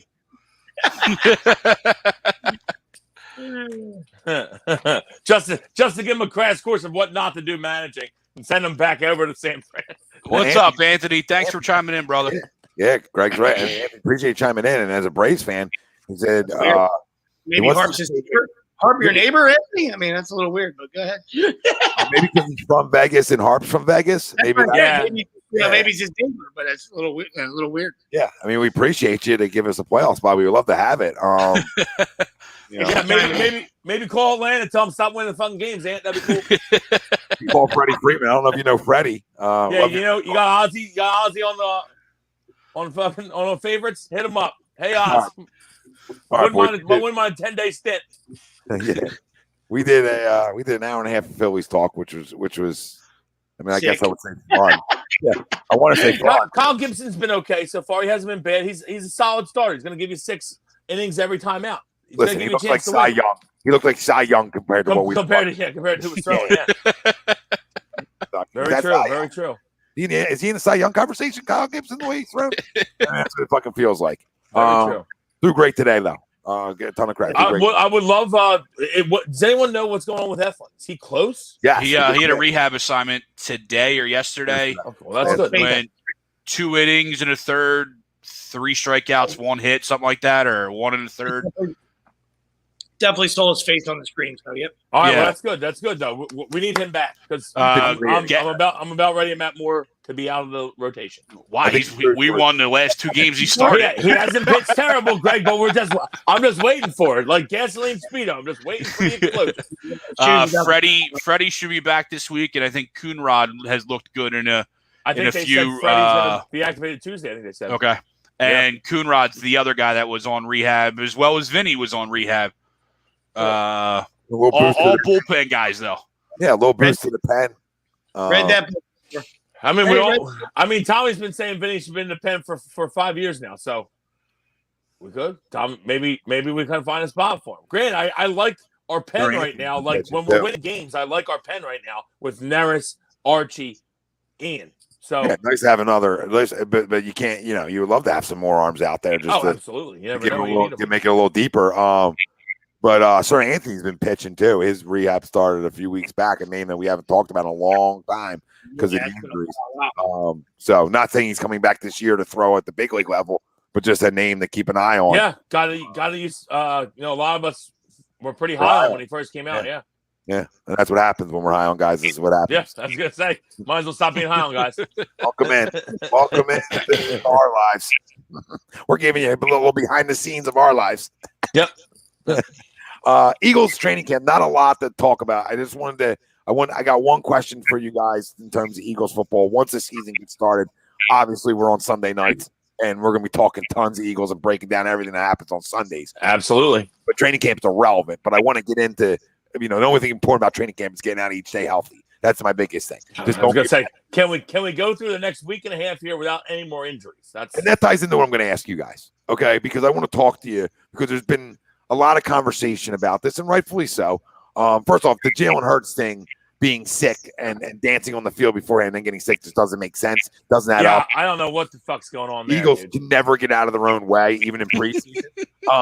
But regardless, I digress on all that. That doesn't matter to me. What I want to ask you guys is, I don't need it. I honestly, me personally, I don't need a guy playing in the preseason at all. I don't give a shit. Play week one, like you know what I mean. If you practice hard, practice hard. I don't care. I don't care.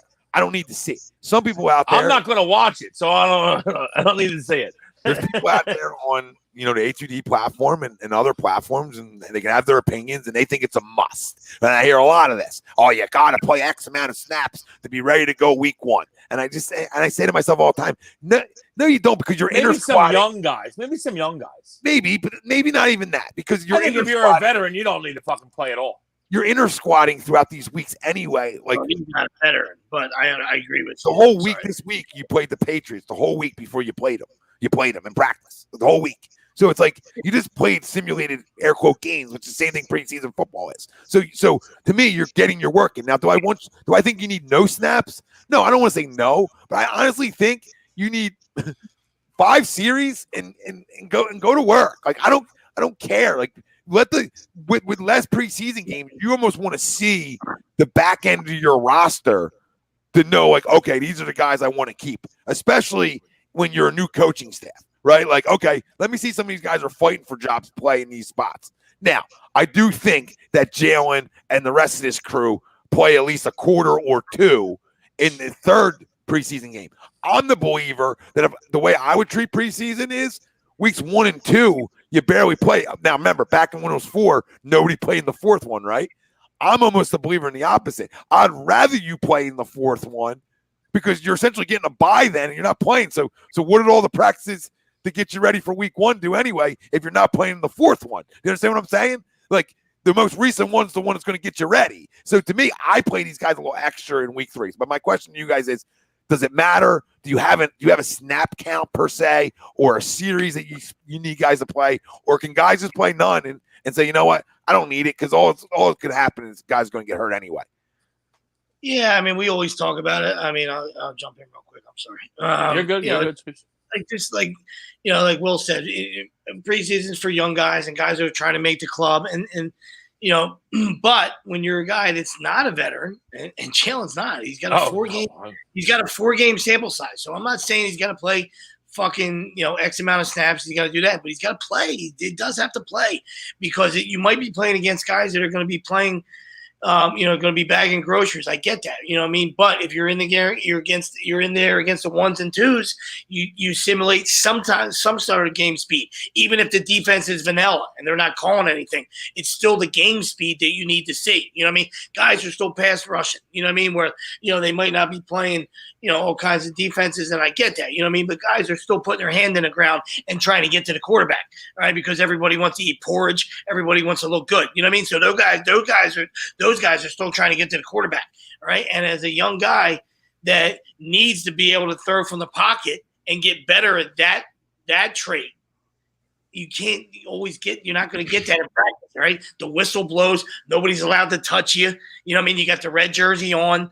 And I'm not trying to get them hurt. I get that. But if you play a sport, any sport, with the intention of, I'm going to get hurt, you're probably going to get hurt. Yeah, right? that's true. You know, I mean, and that's the way I look at things. You know what I mean? If you play to not get hurt, you play scared, you're gonna get hurt. Yeah.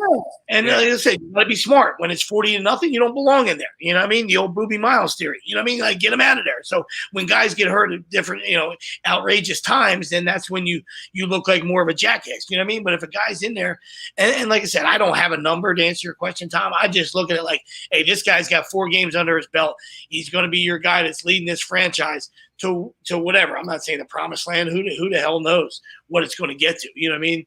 But he needs to play. He needs to see some simulated snaps where, there's some kind of game speed where he's ready to go, in week 1 and 2, because I looked at it the other day, and who am I? I'm just saying, I'm not trying to fucking rain on anybody's parade. And well, I guess Tommy's parade, because I know the other guys are kind of right in the middle. But that's a possible 1-6 start. It could go either way. You know what I mean? I'm not trying to ruin anybody's night. But I looked at it the other day and went, holy fuck, is a possible 1-6 start. You know what I mean? Now it could go. It could go the other way too. You know what I mean? But I'm looking at it realistically, like this might be a 1-6 start. We can play well and be 3-4. Yeah. Easy. Absolutely. Yeah, and I think the other side on top of that too is they haven't named Jalen Hurts the starting quarterback either, right? And I know he is, right? I'm not saying he's not, but they also haven't come out, Tommy, to your point, getting out of their own way. They haven't come out and named it either. So, and I know he's taken all the ones and he is the de facto. I'm not saying he's not the starter, but that also kind of goes into you need to play a little bit as well. I don't care about a snap count. He also hasn't come with a track record of his small sample size that he can get a pass in the preseason just because he's our guy, right? So I think there needs to be a little bit of playing, but it doesn't need to be a whole game, a whole half of every game, right? But when you didn't play game 2, yeah, I'm going to need you at least a quarter, maybe a half, game 3, especially since you technically hasn't even been named the number 1 starter yet. Yeah, I agree with you, Greg. I think you need to play 2. I don't care about the first 2 preseason games is my point. Like, you don't have to play at all. Like, right. But the third one is my get ready to go time. And then give me a quarter and a half. Give me actually the halftime, right? And maybe in some situations, let a guy come out the half, get a first series, see his adjustments, right? Have that adjustment period that you do at halftime, right? Yep. A lot of coaches, are big on make your adjustment at halftime, come out, and then see how they address that. So I'm not saying that I don't play guys because I don't want anybody to get hurt. Like getting hurt's 100% injury rate. Injury rate's 100% in the NFL. I just say, like, I don't care about you having to play in every game and play, and work your way up to playing a half. No, fucking week 3, play a quarter, play 2, whatever you think your player needs, and you're ready to go. Like, I agree with that for sure. I feel like that used to be the MO, Tommy, too. The whole half and then the first series after the half when they would play like their, usually it was the third game of the preseason back in the day. They used to play that half and then the first series of the second half. I feel like they did that a lot. Yeah, that used to be the dress rehearsal. Now it's now they shortened it a game. Yeah, week 3 used to be week 3 preseason used to be the dress rehearsal, air quote. You know what I mean? I will say, like I said when we first started this, that I don't care about veterans playing at all in the preseason. Jalen Hurts not a veteran. Jalen Hurts should be the fuck out there. He should have been out there on Thursday night. Now, did he have a stomach issue? I don't know. You're in your dancing pregame. I don't think you have a stomach issue. So I don't know. I don't know what happened. I don't like it. It seems very par for the fucking course for us. That's what I feel like. Yeah, so we'll see. He better play this week. I will say, though, I think these midweek scrimmages and practices with these teams has drastically turned preseason to shit. Not that it already wasn't. Like, preseason already was terrible product and stuff like that, even for just the novice person just to watch it. But the fact that you're scrimmaging 2 or 3 times a week, going hard on, against each other, and then having to play later on this week, I just think has turned and made the preseason almost even more worthless than it already is. Well, to your point, I heard the Eagles dominated the Patriots and they lost 35-0. I understand it's preseason and it hurts they play, but I heard they beat them up. I heard the Eagles beat them up all week. You know what I mean? So. Yeah, that's all I heard. I heard that too. Yeah, heard that too. Didn't show on Thursday. Yeah. I think that's all I read all week. There's our ones versus their ones was that's all I wanted. It was a fucking blow fest. Didn't age well. Yeah. So, I mean, I think there's a middle ground on what we think, like, just to get a guy ready. I think we're all sort of on the same page. I don't put any stock in the preseason. The speed's never. The speed's never going to be the same. But to Sleep's point, you do have to play a little bit, even if you are a star, just to get your feel right. But I'm also okay if a guy didn't play an entire preseason for different reasons. I'm not worried about that, right? Like, for instance, if I'm a Chiefs fan and Mahomes didn't play all preseason, I'm not going to be nervous that he's not going to be ready to go week 1. So in certain situations, I don't need it. Like, same with veteran. Yeah, same with Brady. Like Brady don't play all preseason and played week 1. Like, he'll be ready to go. You know what I mean? Yeah, so I think listen, all those years of like when guys hold out, like when you get a superstar that holds out, I don't worry. Not even a bead of sweat. Not even a fucking bead of sweat on my fucking brow. If it's your favorite. What's the issue that every year? When a superstar holds out and misses all preseason, you're like, oh, when's week 1? Tell me when to show up. Tell me when to hit the Jones did that every year. Yeah, tell me when to hit the snooze button. Walter Jones for Seahawks back in the day did that every year. Then he would walk in and be an all-pro. He'd get there 2 days before the game starts. Oh, guys, by the way, Walt's here. Don't worry about your blind side. You're good. Yeah. Don, real quick. Don chiming in. Fucking maul you and maul the fuck out of you. Yeah. Don chiming in saying, wait, HUD got a new sponsor. We got a new partnership, per se. And if you're looking for a watch, visit yourself a watch. LaTerraine.com. There it is. LA. You get the dash TOURAINE.com.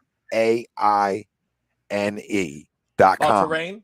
And La Terrain, and use promo code HUD. Get yourself 10% off. I'm looking at the Legacy 2 over there, and I'm like, oh, that's a sharp, as they like to say back in the day. That's a sharp watch. Sharp watch. So go check out. Sharp dressed man. Yeah, go check out their line of products. If you like it, go ahead. If you don't, who gives a rat's ass? But if you do, use promo code HUD and get yourself 10% off. And everybody out there already knows about Manscaped and our great partnership with Manscaped. Yep. You won't be taking care of head to toe like I am, like Will says. Like Greg, get yourself some Manscaped. Oh, yeah. Get 20% off for free shipping with the code HUD at manscaped.com.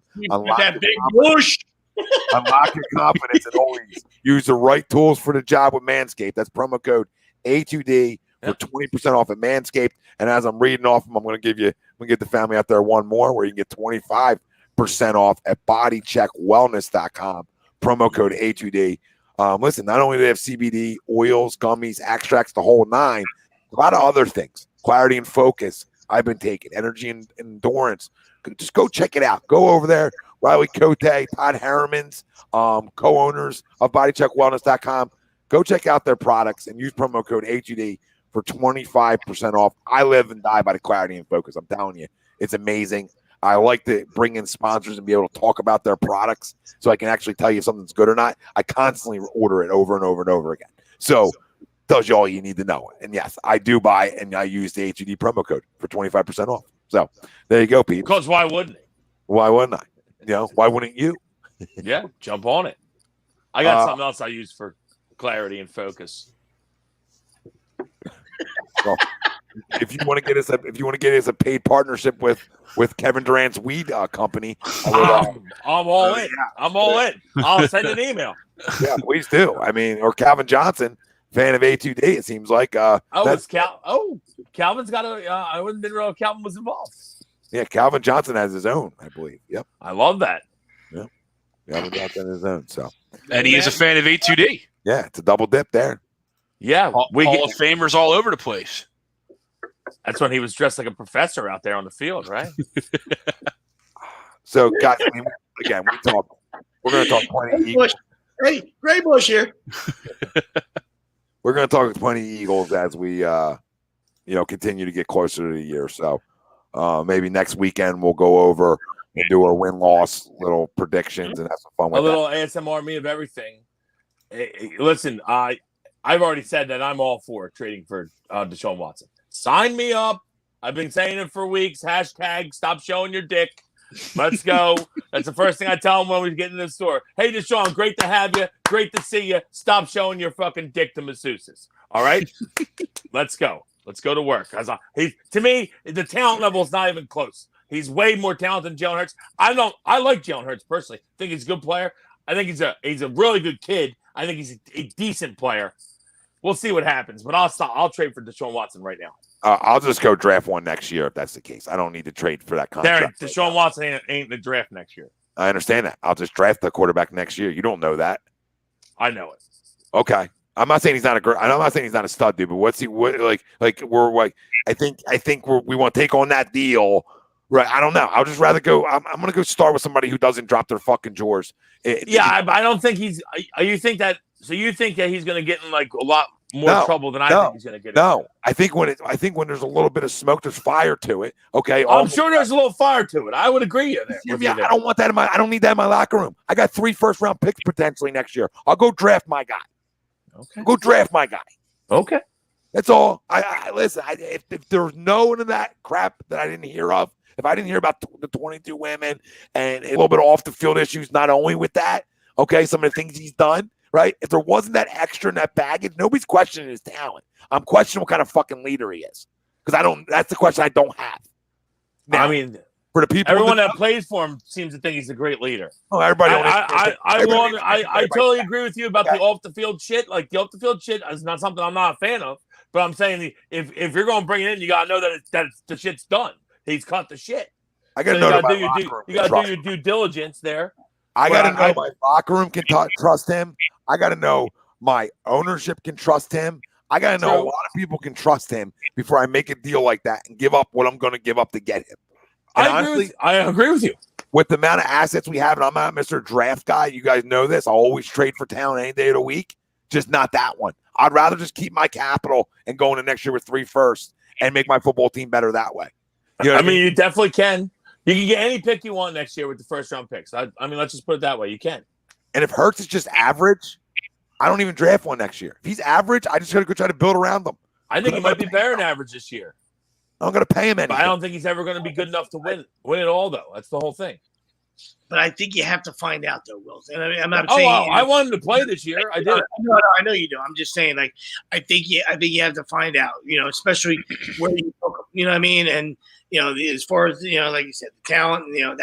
That's their fire storm that they got to put out. As a fan watching, you're like, hey, just give me a good quarterback. You know what I mean? Like, you guys have to deal with 5,000 women fucking protesting out front of your stadium. You know what I mean? Not the fan. I'm not protesting. I'm just saying. And I'm also not working for him and has to deal with it. But yeah, I hear it. And I'm not saying you're wrong in that sense, but I'm just saying where you took the dude, I think this dude has to have at least a season, a 17-game window, and 4 from last year, a 21-game window where you say he can't play or not, or he can play. I totally agree with you. I totally think that. I'm just saying if maybe it's a possibility of getting Deshaun cheaper right now and they're trying to move him right now, I would trade for him because I think he's better. But I totally agree that Jalen Hurts has to play this year. Just for like you said, otherwise you're wasting a 2nd-round pick what we could have used on a lot of different people. No, yeah, listen, and like again, I think Watson, if he was on our team, does he make us contender for what keys? I think he would make us maybe like without trading anything else on the roster. Yes, to answer Keith's question, yes, he would. Absolutely. I think they maybe an NFC. If you can win the division, you can win it all.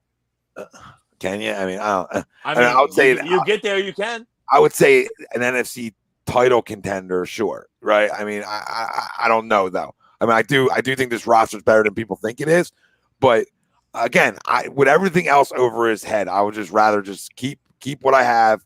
Let's see what this year is. Nobody has expectations of winning this year. I do assume they're going to wait till everything clears out and sees what happens with him. Listen, there's no expectations to win this year. We all know this. Do I think this team can win this division? Yes, I do think they can because I don't think this division is good. There's major question marks with Dak Prescott's shoulder. I talked about a couple weeks back that this is not good when it's the same shoulder he continues to have problems with, which makes me think we even have a better shot of winning this division. All right, because it's not good. Not that we're loaded. I just think that we can surprise people and win this division. That's all. But next year's my year. Next year's my year where I have 3 first-round fucking picks, a ton of money to spend. I would rather go into it without a quarterback contract of that stature, right? Because I am essentially in a little bit of a rebuild mode too, right? I'm doing both on the fly right now. I'd rather go in and Now, if Jalen's horse shit this year, then it's a different conversation next year, right? But if he's an average to a little bit above average, I'm going to build around something that's cheap. I'm going to build around it and see if I can win with them. And that's how I look at it. Because I'm not saying they're the same player at all. Because Deshaun Watson's a better quarterback. Everybody knows this. Right? I'm not telling anybody anything they don't know. But if Jalen can just be good, he can win football games. That's it. He's got to be good. Doesn't have to be great. Doesn't have to be great like Deshaun Watson. Because if they draft well and they spend their money in the right spots, they can build a really good team around him. And then he can grow into a better quarterback, right? Like we always talk about, Russell Wilson was a better thrower of the football than Jalen Hurts was when he came into the league. But if you remember something, he was in a great situation that with a great defense that allowed him to be a game manager and turn himself into a franchise quarterback. That's what happened. That was the natural progression of Russell Wilson, where essentially he can make plays, run around, right? But he was essentially a game manager early on. I hate that wording, but it was. And guess what? He worked and kept growing into a fucking pimp, right? And he kept growing into that. Every year he got better, right, guys?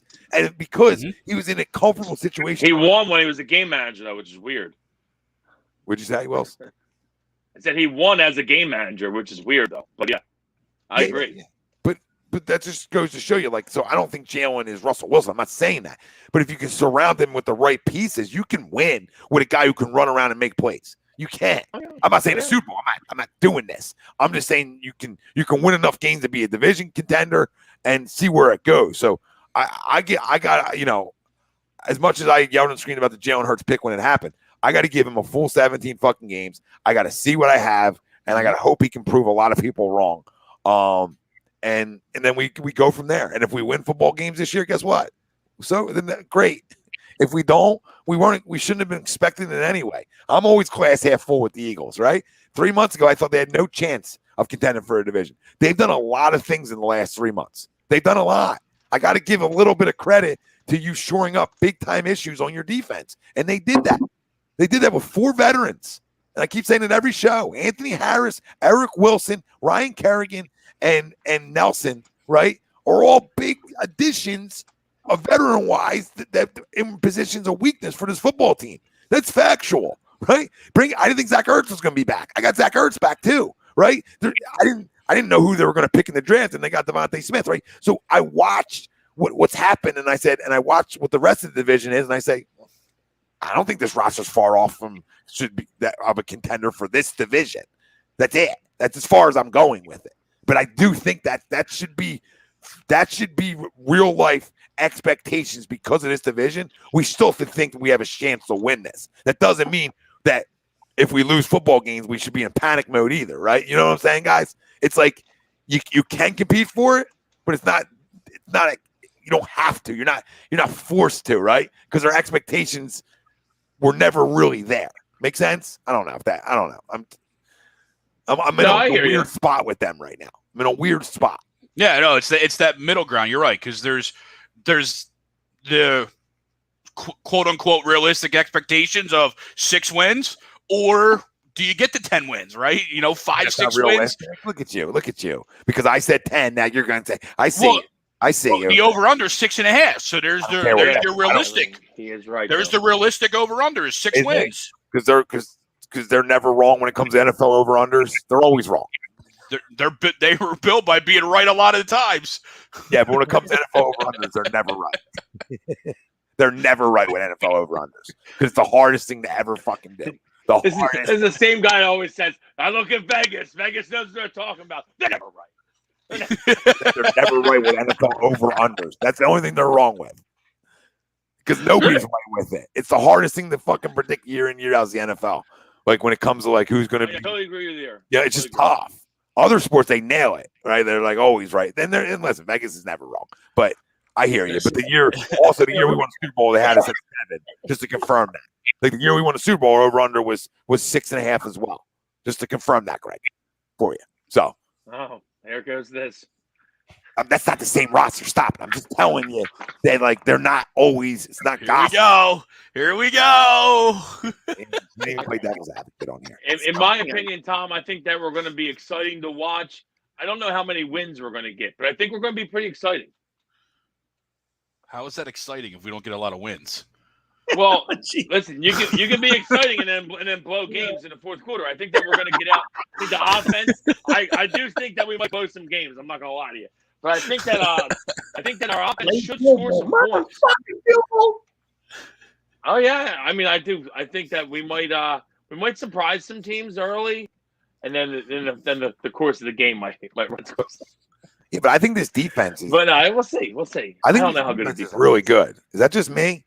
I need the front seven to be really good. That's what I need. But I think there's a lot of talent on this defense, and I think there's a lot of talent on this offense as well too. Like, I mean, I that's where I'm getting the potential 10 wins at, because it is a talented group. Now, I don't know about this head coach, right? I don't know about this offensive line staying healthy. I mean, I like that Hargrave has apparently played great, and he looks great. Hargrave looks great, which that's obviously great for our defense if he plays well, because Fletcher's going to play well next to him. So. And he played, and he's a big money guy that we brought in here as a free agent. So what has killed the Eagles the last couple of years, and it's been the depth, right? You always have that potential, obviously all those ones, look good and should be able to perform and be very solid and above average and really good for you, but it's what's behind them, right? It's what happens when one guy gets hurt, what happens when this guy misses a game or has to come out for a couple plays, right? What does our depth look like? And that's what we're not going to know until we get into the crux of the season.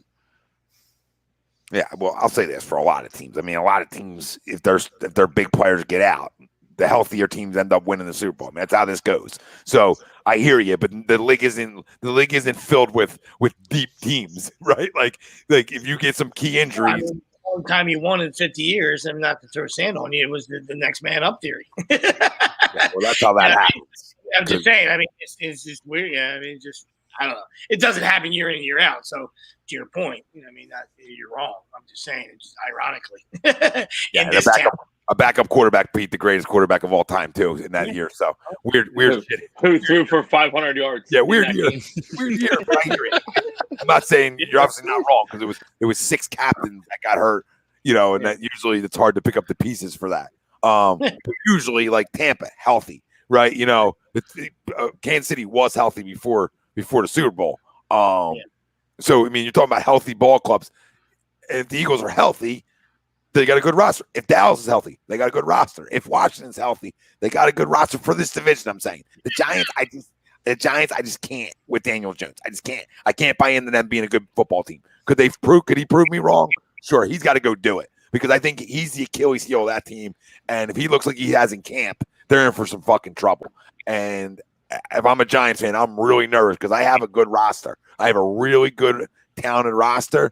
I think they're gonna fucking stink. Like I think that's the team that wins 4 games this year because of him. I think Jalen Hurts is better than him, and I don't even got a sample size to go off of. He's just better than him automatically, because that guy's that inept. He's that inept. Well, we're losing to the Giants now. You won't mark that. I'm not correct. Wells. But every time I do say something in their group chat on purpose, the guy does the opposite. Like if I'm like, fucking this guy stinks. Fucking dinger. You know what I mean? this guy fucking send him down. Could use a lot of McCutcheon stinks out of you then coming up in the chat. Coming to a text thread near you. Adam Sombrero. I still can't believe that. The ever elusive Platinum Sombrero 0 for 5 Ks. That's embarrassing. I like what Sweep said last night. That's when you get into a fight just to get thrown out, so you can't strike out 6-5. Love it. He went down looking too. Yeah, I know. Swing the bat, Andrew. Jesus. You think you're gonna get the benefit? You haven't anything all game. Swing the bat. See, I disagree.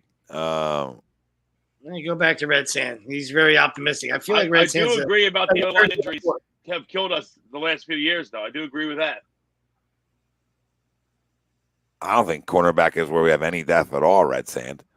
Yeah, I think O-line is the deepest. I think O-line. I mean, was I the only one that watched the Patriots game then? I mean, I'm not taking anything away from it, but our 2s and 3s got ran up and down the field on. Yeah, I feel Red's sitting around the 12-13 mark. I think if you ask him, Red, where you at, buddy? 12-13? I feel Red's feeling good. He can't wait for this thing to start. I can't find a loss on this. Oh, he's saying the only real depth issue I feel is cornerback. Okay. No. He's right. Okay, we read it wrong. That's on us. Hand it to God. That's on us. Safety, we're okay. I agree there. We're okay. I'm just gonna have young guys behind the two starters, so I'll say okay because we don't know, right? Linebacker. I just whatever. I mean, it's just like that's the elephant in the room position for us. D line, I think we are deep there. O line, we're deep because we have a lot of guys who played at least in football games, right? So you can say, okay, you're deep-ish. You're deep-ish there. You're gonna have a first round pick on the bench. So wide receiver, okay, running back, okay, tight end, okay. Yeah, I mean, after Slay and Nelson, you have nothing. Yes, that is factual. But listen, like I just told you guys, if you're getting banged up all over the place, you're not going to win the division anyway. So you almost got to pray for a healthy year. And I know that our twos got run up and down the field on against, their ones, right? But I mean, I'm not taking anything from that. I'm just not. That doesn't mean every guy on the field stinks. You know what I mean? Like I'm not doing that. In preseason football, it's not a good look, but it also means absolutely nothing. Doesn't mean that guys automatically can't play at this level. It doesn't mean that they can't be good backups. It doesn't mean that. This is why you're playing in these preseason games, especially with these twos and threes, to sort of see what you have. You know what I mean? And to get these guys some reps so that that if they do need to play throughout the year, at least they've seen some things, right? I don't know. I just the biggest. Yeah, I'm right with you, Tom. I'm right with you though. I totally don't think you should take any of what that 35-0 game happened into account. Just let it go. Who cares? The only thing you take from that game is if you paid money to go see it, punch yourself in the face. Besides that, who cares? I think I think the look at me guys. I think the hey, look at me guys are the guys that go to those games, and I'll stand by that. You know what I mean? Hey, look at me, guys. Look at me. I'm at the Eagles game. I got beer in my hand. Look at me. I'm at the Eagles game. Look at me. I'm the most hardcore Eagles fan there is. Listen to my show. I'm at the Eagles game. Fucking losers. Did Tom just come in? Did Tom jerking guys off again? Well, I wasn't. What you don't understand is that he was at the Eagles game at the time. Okay, I just backed out too quick. StreamYard again, by the way. Every time I'm talking, these motherfuckers. No, I don't know. But yeah, I love that. Who goes to preseason game? Seriously, what's wrong? I can see if you get tickets for free. Okay, go. But if you paid for the tickets, what are you doing? Yeah, a lot of people are season ticket holders that get these tickets for free, so you go. You know what I mean? Or you give them to somebody. Yeah, you give them. Okay, yeah. Or you give them to somebody with kids to go. Take your kids to a fucking preseason game. Enjoy yourself. Kids don't know any better. Yeah, it's for the kids. I mean, that one's for the kids. I agree with you. You take your kids to it. You can get it for cheap. Take a 6-year-old to the preseason game. He has no fucking clue. Oh, yeah, awesome, great. Yep. Miller Lite, Sands, good to see you, buddy. There's only one thing going down his throat, and that's Miller time, baby. So. And some beam. Every once in a while. Agreed, Keys. Yes, I agree with that. They take your kids, one, because they're cheap, and two, it's not fucking 20 degrees outside. Yeah, and he's right. And there's no animals out. A regular season game. There's not a guy with his face paint that'll bite your neck off. So you got that going for you. Yeah. And since you're talking about face paint, I'm going to start off crumb of the week, okay? And I'm going to say that not that this the biggest violation I have, and it's a violation such a crumb, is any grown fucking man who puts shoulder pads on and paints his face should literally, first off, his fucking dick's probably this big, okay? Like probably like this fucking big. You can't even say it. Like micro penis, like the littlest dick. Micro Ken Doll talk. We're talking Ken Doll talk, but just a little stump. He's probably driving a big truck then too. Big truck, face paint, dude. A game of just playing a game of the tip. Let's play a game of the tip all the time. If you paint your face, you're a grown man. That has like the balls hanging from it, you know. The truck, the truck nuts hanging from it. Yeah, you know that's happening. I saw one of them the other day. I'm like, oh my god, is that balls dragging on the road? Yeah, that's road rash. You're getting road rash. You're like this guy's a cool guy, I'm sure. So small dick. But any grown man that paints their face and goes to sporting events should literally be punched square in the face. I mean, you're the biggest of the losers. It's like get me on TV. Look at me. I can post to Facebook that Fox got me on TV. I'm the #1 fan. You're a fucking dork. Okay. If you're wearing shoulder pads at a football game and you're not playing. Yeah, that's why. Listen, that's why Seinfeld was one of the best shows of all time, because Jerry talked about real life situations. You know what I mean? Putty was a face painter. You know what I mean? Like he couldn't have it. You know, he's fucking painting the chest. What's going on? Let's go, That's a great episode, by the way. Yes, it was. What is he? He yells at the priest, "You're going down." And the priest is like,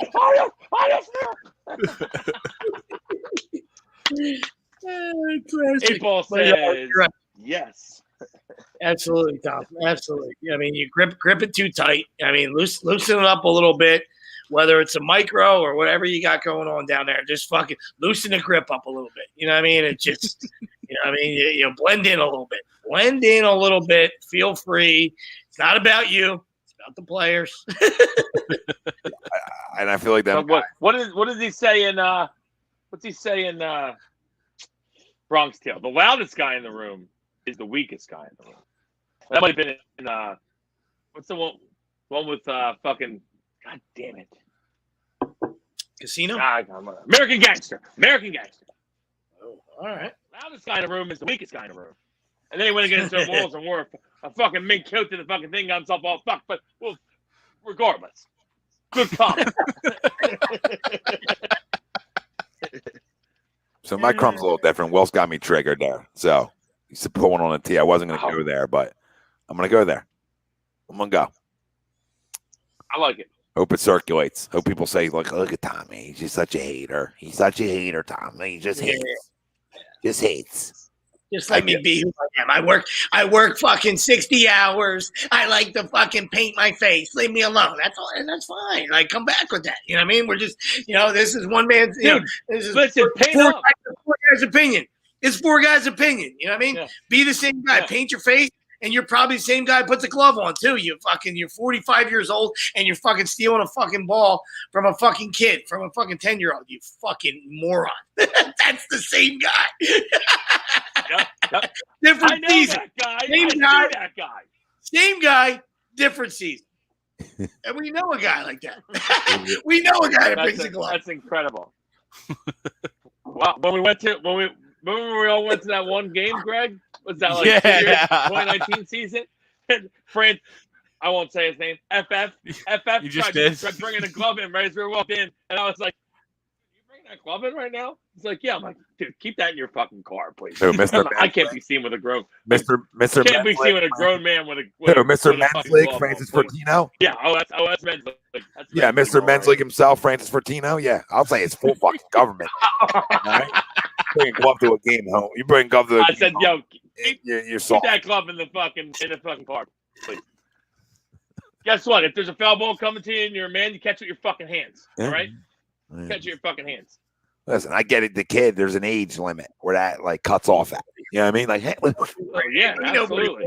Yeah, and it's 11. Ain't nobody worried about a fucking Raiders.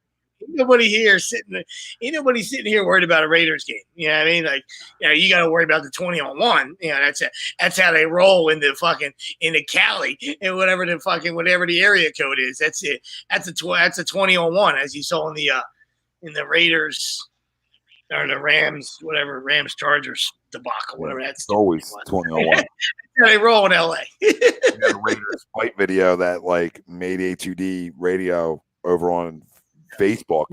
Yeah, you see the shoulder pad guy by himself. Raiders Chiefs fight, right? Yeah, we had a Raiders video like 5 years ago. Florida Pad guy in the parking lot by himself. He's going to keep it moving. Don't trust me. He's gonna hop in that Uber and he's gonna go home. Don't worry about it. And what Raiders fans are we scared of in Vegas? They don't got fans there yet. There. The Raiders don't have fans. Period. Come on. But what's your guys' crumbs? Al Davis been dead for years. What's your guys' crumbs? Al Davis. I feel like a lot of all the great owners have passed away. Oh yeah, they have. And the games have gone with them. Yeah, truth. My crumb is the NFL. I mean, what I watched, and again, I know it's preseason, and probably shame on me for watching it, but that debacle on Thursday was absolutely just atrocious. And I was just watching because there was nothing else on anyway, right? And it's I'm football. happy I didn't watch 35. It's football. I'm glad to have football back. But as I kind of alluded to earlier, with these practices and midweek and these scrimmages, and then you try and play a game against the same team that you already just beat each other's heads over, later on that week, and then teams like the Eagles decide they're not going to play any of their ones. And you get a game that turns out to be probably worse than anything we've ever watched in this city. And we watched some bad football in this city.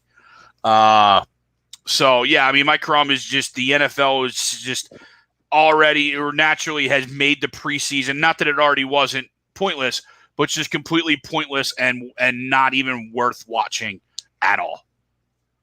Yeah, we already know. I still turn it on when it's Eagles just because I got but I only turn it on for the starters and I'd always turn it off. That's how I've done it for years. I'll watch my starters play and as soon as they're done, I'm out. And I've just done that for years. But after that, I never watch. Like if you watch after that, I think you need to check yourself. Not you specifically. No, I need to check myself after watching that the other night because you're an NCIS guy when like the Phillies are playing. So I mean you're a different breed. Yeah. You know what I mean? We know. You're a different guy. I enjoy NCIS, not during a Phillies game, but it's good show.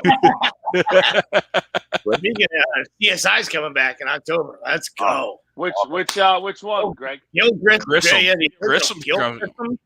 And I think I saw Sarah. I meant NCIS. Which one? Sorry. I'm an OG or an LA. Oh, look at you, LL Cool J, licking your lips. I do like me some LL, yeah. I like me some Kenzie more. I enjoy the New Orleans one. Well, it's going. It's done. With is it done? I don't even watch reruns of it anyway. Like the season ended. The series they ended it. They axed it, huh? I enjoyed the New Orleans one because I think they're coming out with a. I liked it too. It would be my third one. Because I'm the same way. If it's on any of them or on Marathon, it's just like. Far. But I think they're coming out with a NCIS Vegas or not Vegas. No, maybe it is Vegas or Hawaii. I think it's Hawaii. Okay. NCIS Hawaii. That would make sense. It would be Hawaii. A lot of Navy out there. Yeah. The first one isn't as good since Michael Weatherly left, but it's still good. Yeah. Who was Tony DeNozzo, in case anyone doesn't know who Michael Weatherly is. Tony DeNozzo is key to that one. Law and Order. He's easy. He's dun. Like 3 SVUs today. Dun. 3 SVU episodes today. Let's go. Giddy up. Another one that's not as good after fucking Elliott Stabler left, but SVU is still good. Yeah, you're right. For me, it's that idiot from the Cincinnati Enquirer, Paul Doherty. Like, in the Naomi Osaka interview, what I mean? You're just a jackass. You know what she's, listen, whatever side you're on, it's not about being on sides. You know what I mean? But just ask tennis questions. You know what I mean? Like, you got to be, that's your first question.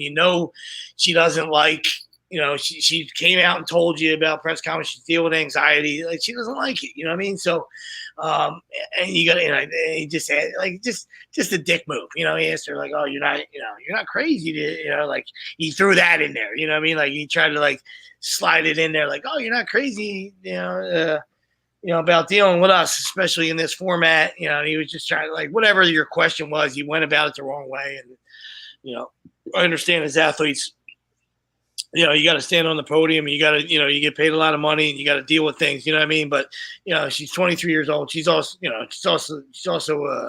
girl. She's a young girl, you know what I mean? Like, you want to, ask your hard hitting questions, go do it, to the Bengals or the fucking Indians or the Reds.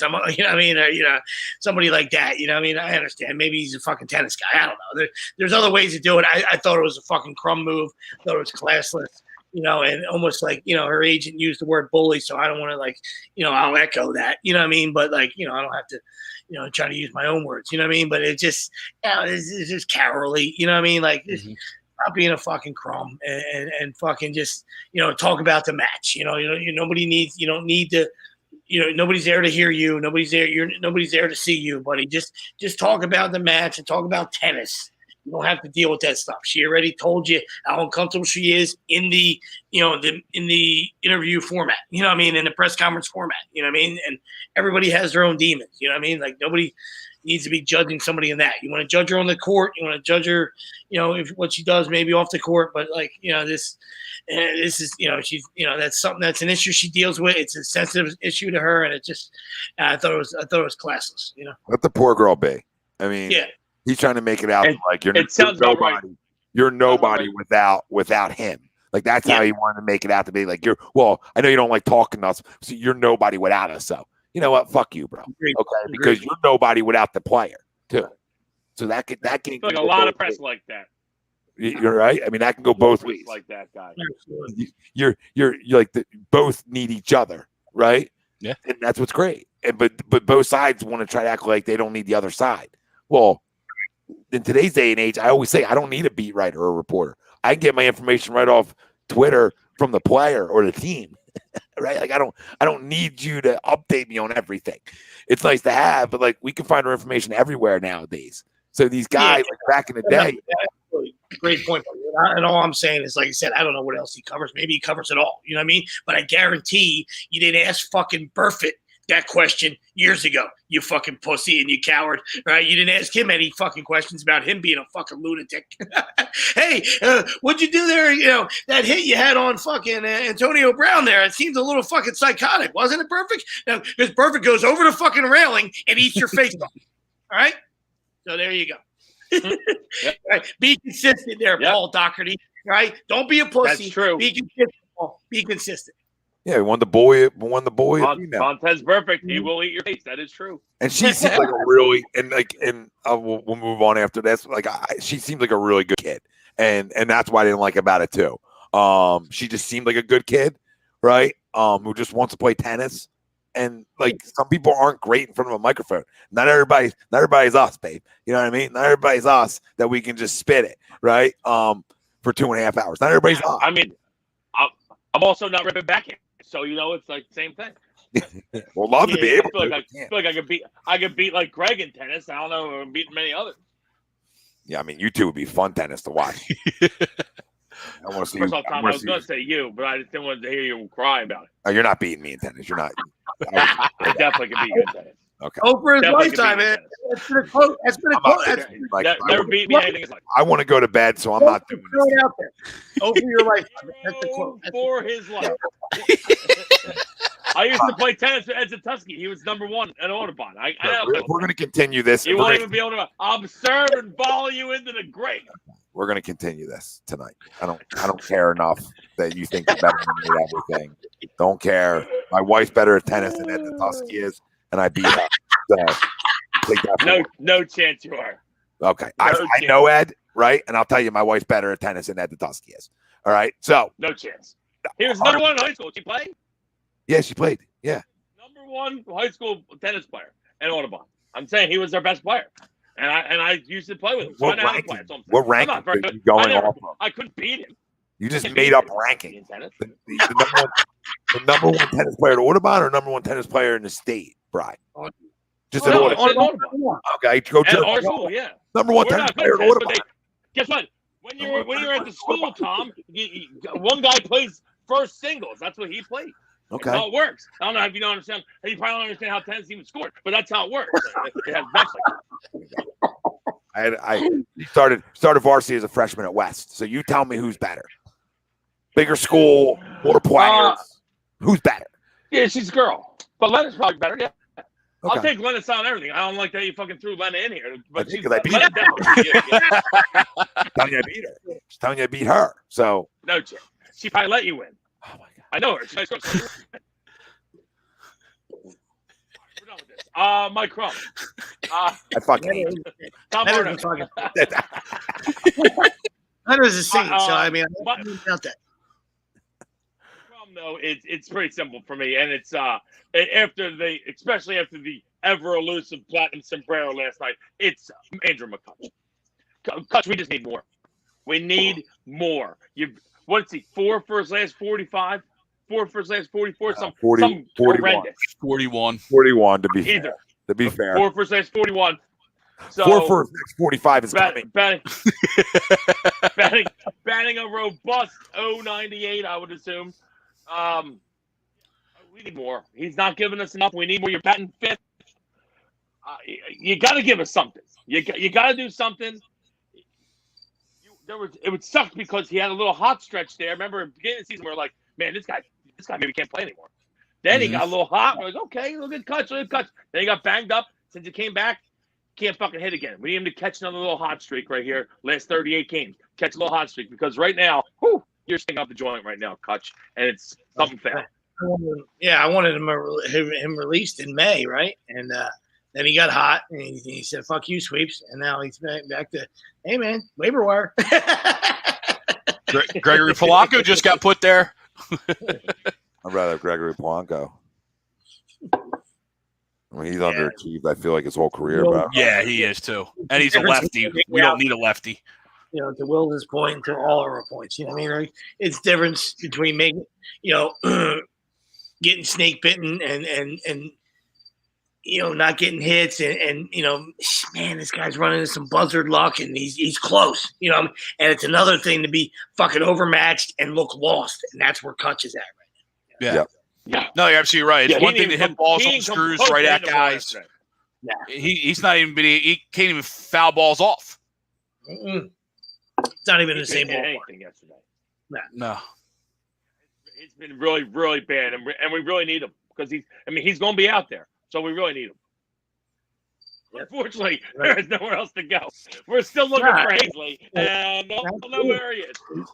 And like Tommy alluded to earlier, man, we're these guys are big leaguers, man. We got to make adjustments. It doesn't mean that it's going to equate to, to instant production. You know what I mean? But you got to make adjustments. Like, when you're fucking rolling over and when you're pulling off and you're fucking open and you're leaking, you got to hit some balls over the first base dugout just to show that you're fucking staying in there and you're making an adjustment and you're trying something. You know what I mean? Like, it's not the definition of insanity where you're just going to keep fucking opening and fucking pulling off and going 0 for 4 with 3 punch outs. Come on, man. It's crazy. You're a former MVP. Like, you should have way better just instincts and feel for your approach at the plate.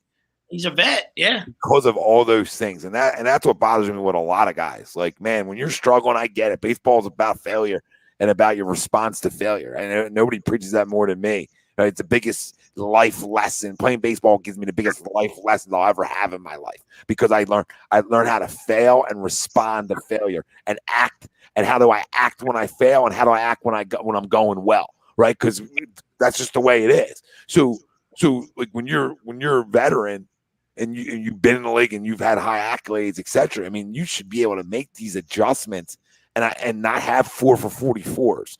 4 for 41s. Like, that's unacceptable. I can find 100 guys off the street that can go 4 for 41 and strike out 5 times. I can find a lot of dudes, maybe the whole country, that can go 0 for 5 with 5 strikeouts. I can find them guys everywhere. So they're easy to find. All right. So I'm right here. Yeah, I'm right here too. So, you can pay me like a tenth of the money. I'll take a 10th of the contract. been a long time. I'm fat as fuck. I don't know if I go for 5 with 5 punchies. You know what I mean? Like I'm gonna fucking play Pepper with the second baseman at least one down. Foul the ball. I ain't gonna beat it out, but I might lay one down. Yeah. Greg, did you go with your crumb yet, Greg? Yeah. Okay, I thought you did. Right? Real quick, Elon Musk, IGN. This is from a social media page. I just want to read this before we head out of here. Okay, so this is a good one. It's weird. Elon Musk unveiled the Tesla bot. Right, it's a humanoid. I saw that. It's a humanoid robot. There's a punchline to this. That is 5'8" tall, approximately 125 pounds. It is designed in a way so that you can run away from it and most likely overpower it. Why in God's name do you have to overpower it? Is it attacking us? Like, why do I have to overpower? Most likely I can overpower it. It's like iRobot coming to real life. Yeah, Skynet / iRobot happening. We can't let them motherfuckers take over. We can overpower. I see what Elon did there. Okay. Designed in a way you can run away from it while it's chasing you. Thank you for that one. And The red light's on. The red light's on. It's linked. It's linked. most likely, Greg, you can overpower. It's definitely that's 1,000% the iRobot theory. That's literally why he made that like that one, right? So He the was most listen, likely a lot of guys talking iRobot on us. We got that solved. He's slow and you can beat him up. the most likely you could outrun it excludes me. Like, I'm not outrunning that guy, so I should at least be able to overpower it then. The sports center lady is fucking fuego. Jeez and crackers. That's why they said the legs on but the that would be girl. that would be my. I mean, that would be my luck. If road rage with a robot, and he fucking kicks the shit out of me, and that would be the fucking end of it. Now you right off the fucking wall with me. Yeah, I'm going. That's your 5 minutes of fame. Swift's gonna get kicked by a robot. It's all over the internet. Hey, I'll be at the top of the wall. Anybody needs me, be at the top of the wall. Could you imagine that? Can he call I heard Swift got famous. He got his ass kicked by a robot. It's everywhere. You can't turn on the news without seeing Swift get his ass kicked by the robot. Kimmel's already calling him. Motherfucker, cut me off. Oh, shit, it's iRobot? Fuck. Pick the wrong battle. Trying to think of what's the one with the name in the movie? I can't think of his fucking name. I want to say it's a good one. Oh my God, what is his name? I think it's actually on right now. Of course, dude, that movie's kind of terrible. But the best part of that movie is when they like break in at the end, Greg, right? When Will Smith's with the good robot, and he's like, hey, break in. Sonny. 20. Sonny. He's like 27,000 steps, and Will Smith's like, keep that shit to yourself. That's the best part of the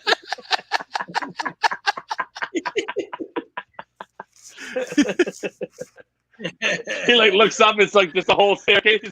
27,000 steps. Like, keep that shit to yourself. We're versatile here at A2D. We talk a little bit about everything. But one, we want to thank you guys all for tuning in with us tonight. Absolutely, Jim. Absolutely. I hope for far less money. Yes. Way less money. We want to thank you all, though, for tuning in with us tonight. You all help drive the show. Every Sunday, we are brought to you by our doctor. Make them yours. Dr. Paul Vidal, Specialized Physical Therapy, LLC. Locations in Burlington and Cherry Hill. Go check them out, specializedphysicaltherapy.com. Tell Dr. Paul Vidal we sent you. All right, he'll take care of you. Always does. Yep. He's the best in the business. Doc will take care of you. He'll get you right. Doc will get you right. Yep. Also brought to you by bodycheckwellness.com, and you can use promo code A2D for 25% off at checkout. That's bodycheckwellness.com. Promo code A2D, 25% off at checkout, and you can get 20% off and free shipping with the code A2D at manscaped.com. Unlock your confidence and always use the right tools for a job with Manscaped. We're constantly got promo codes going for the family out there, constantly giving. And we partnered up with a great watch company, La Terrain. All right. And it's LATOURAINE.com. You can use promo code there, A2D, for 10% off. So that's promo code A2D for 10% off at laterrain.com. Go check them out. The link's obviously right down below. Just type it in. Go check out their watch. You like anything? Use promo code A2D. All right. We're trying to get back to you And obviously, anything you use A2D down at all campus in Ocean City Boardwalk, if you're down there before his website's put together, he'll give you 20% off too. So make sure you use that promo code down there. He's probably going to owe Sweep some money because, Sweep's never got that promo code. Oh my God! What do you got, guys? You guys always get burned. I was reclining. I didn't want to get caught. I didn't want to get caught on camera. I feel like there's a fucking camera in my sock. I was like, all campus is giving 20% off everything in their store, including hats, shirts, and our cornhole sets to all subscribers. Doesn't say anything about show hosts, so maybe you're fucked. Maybe we're all fucked. But if you're a subscriber and a member, you get it. fucking 2 hats I got. Fucking 2 hats I'm out of. Holy shit. I'm checking. Sweeps, I'm checking the fine print here. It says nothing about hosts of the show. So, oh my God, I'm gonna drive by. I'm gonna pick up my check. Hey John, come by, pick up my check. You owe me 40%.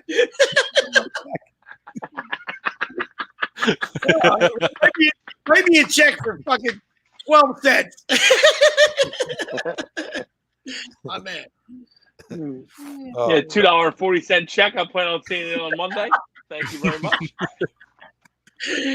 It cost me more to get down to Atlantic City. Oh man, it's the principle. Appreciate you, Don. Oh, crying. Thank you guys, all yous. All right, we see every one of you. Don, Bryce, Troy, Jimmy, Red Sand, Tristan. Yeah. What up, Bryce? I forgot to say that. What up, Bryce? All our guys earlier that were chiming in. Keys, if he's still around. Just Whiteside. Listen, there's tons of you. Johnny was in. Everybody. We love you all. Appreciate it. Ranks. Get them subscriptions. Get them memberships. Yeah, get the A2D memberships. $9.99 a month. Get you a lot here. I'll pull it up real quick. $9.99 a month gets you a lot of football coming. We're gonna have members only live streams where we play a little around the horn, which is going to be fun for our members. Okay, just for our members, and you're going to win prizes for the winners. So we're going to do agree to disagree, like around the horn, where you got to agree or disagree to the question, and we're going to point value it. So we're going to do some of that stuff. Shout outs, weekly sports pick,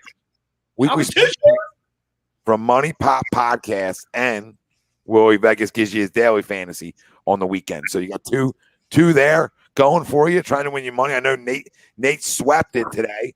I know Will said, I hope you didn't make his plays, but guess what? One guy did. Yesterday I did well. Not well. Well, guess what? This is how it works. The other guy picks you up. We're great teammates here. Yeah. We're great teammates. So the other guys picked you all the members guys up because he had a clean sweep, he said today. So beautiful. People helping people. This is what we do. Feels so good once it hits the lips. All right, feels so good, and it feels so good once you hit that membership. And we had a new member. And our new member was our good friend. We see him all over, Todd. All right. Todd Schnitzler. Schnitzmeister, and we appreciate him. He messaged me earlier. How have you been a member? And boom, sent the link. Appreciate the membership, Schnitz. Buddy work. Shout out to our new. I can't even talk today with this fucking tooth. New member Todd, first time talker, long time listener. Somebody else brings lots to the table. Hey, here you can watch Sweeps drink Miller Lite. Some bars they got restrictions, so you can come here. You can watch. I bring nothing else to the table. You can watch me drink Miller Lite. Phillies are going to go 30-8 to finish the season. So hold on tight, everybody. That's not happening.